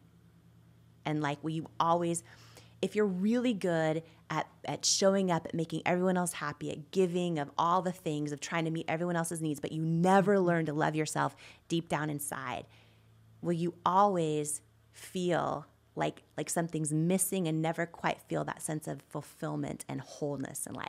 Well, something is missing if you are not part of any equation. Yeah. And this is one of those moments where subconsciously your actions, which you think are selfless or giving or caring, are sending you, that internal being inside of you, a message that you're not as worthy as them. Yes. Of your time, attention, presence, tending, care, love. So this is, again, one of those moments where it really is embracing the embodiment or the holistic practice And those are the people, the givers, the carers, the people that are focused on being selfless, tending to the world around us, that are going to have the most difficult time creating that space, because at a time and a place they had to play that role. There was safety in securing their connections through playing that role. Though it is only in the embodiment of making those difficult, brave choices to shift those nature of those signals from I am worthy. Every time now I show up in action of embodying the space in my relationships, even when it's scary and doesn't immediately feel good, that internal being inside of me is kind of getting a nod that those instinctual wants, desires, or needs, whatever it is in any moment, are valid. They needed that space. And I am now finally showing up in service of it. So I think we won't ever feel whole, feel worthy, feel loved, unless we are also participating in showing ourselves that we are whole, worthy, and loved. You are worthy of being the love you seek. Dr. Nicole LePera, where can everyone find you? At this point, I'm pretty much across all of the social media platforms. As I said in the beginning, accessibility of these conversations is so important. Of course, it all began on the Instagram account, the.holistic.psychologist, though now there is a YouTube, a TikTok, a Twitter or X space. For me, a Threads even. So Googling or searching, I should say, the handle, the Holistic Psychologist on any of those social media platforms is a great way to follow along with this content. I have a website, theholisticspsychologist.com, where you can get more information on Self Healer's Circle, my global membership, and a website for the new book, howtobethelove-you-seek.com, where you can get information on some book retailers, though at this point I'm hoping that many of the major book retailers or local stores that you like to support will have a couple copies on file. Thank you. Of course. Thank you, Jamie, for having me and for the light you put out in this world, truly. Thank you so much for joining me today. And before you go, I want to share some words with you that couldn't be more true. You, right now, exactly as you are enough and fully worthy. You're worthy of your greatest hopes, your wildest dreams, and all the unconditional love in the world. And it's an honor to welcome you each episode to the Jamie Kern Lima Show. Here, I hope you'll come as you are. Heal where you need, blossom what you choose, journey toward your calling, and stay as long as you'd like, because you belong here. You are worthy, you are loved, you are love, and I love you. And I cannot wait to join you on the next episode. This is the Jamie Kern Lima Show. Make sure you subscribe to my channel and follow me at Jamie Kern Lima for more episodes like this. In life, you don't soar to the level of your hopes and dreams. You stay stuck at the level of your self-worth. When you build your self-worth, you change your entire life. And that's exactly why I wrote my new book, Worthy: How to Believe You Are Enough and Transform Your Life for You. If you have some self-doubt to destroy and a destiny to fulfill, Worthy is for you. In Worthy, you'll learn proven tools and simple steps that bring life-changing results, like how to get unstuck from the things holding you back, build unshakable self-love, unlearn the lies that lead to self-doubt, and embrace the truths that wake up worthiness, overcome limiting beliefs and imposter syndrome, achieve your hopes and dreams by believing you are worthy of them, and so much more. Are you ready to unleash your greatness and step into the person you were born to be? Imagine a life with zero self-doubt and unshakable self-worth. Get your copy of Worthy, plus some amazing thank you bonus gifts for you at worthybook.com or the link in the show notes below. Imagine what you'd do if you fully believed in you. It's time to find out with Worthy. I am so excited for this book. You know why? Because it's going to save so many people. It's going to save people. Worthy. Your new beautiful book, Worthy. Get this book. This book, I'm telling you, it's a book that can change anybody's life who picks it up. Anybody who's ever felt that they were not good enough, didn't measure up, something's missing in your life, I have to tell you. It's powerful. It's happening. It's worthy. Imagine, what would you do if you fully believed in you? I went from struggling waitress facing non-stop rejection to founder of It Cosmetics, a billion-dollar company, by learning how to overcome self-doubt and believe I am worthy of my hopes and dreams. And I'm sharing how you can too in my new book, Worthy, How to Believe You Are Enough and Transform Your Life. If you're ready to truly trust yourself and break through that barrier of self-doubt, and know that where you come from, or even where you are right now, doesn't determine where you're going, then Worthy is for you. It's time to go from doubting you're enough to knowing you're enough. It's time to step into all of who you are and into the person you were born to be. And it's time to believe that you are worthy of it. Because in life, we don't become what we want. We become what we believe we're worthy of. Join the Worthy movement today by grabbing your copy of Worthy anywhere books are sold. Then head to worthybook.com now for free gifts, including my 5-part course on becoming unstoppable and my 95-page Worthy Workbook action plan that teaches you how to implement the tools from the book into your real life right now. Worthy is groundbreaking. Yo, my God! Worthy, you are worthy. This book is going to change lives. This book literally will teach you how to actually feel worthy so that you can have the strength, you can have the confidence. The lessons in this book and the strategies will change your life. You will never be the same again after you read this book. Jamie's book, Worthy, is a must-read. It is going to inspire you, empower you, give you the hope that you need and the kick in the rear end that you deserve. Jamie's book, Worthy, is incredible. The gifts are going away, but they're all free right now on worthybook.com.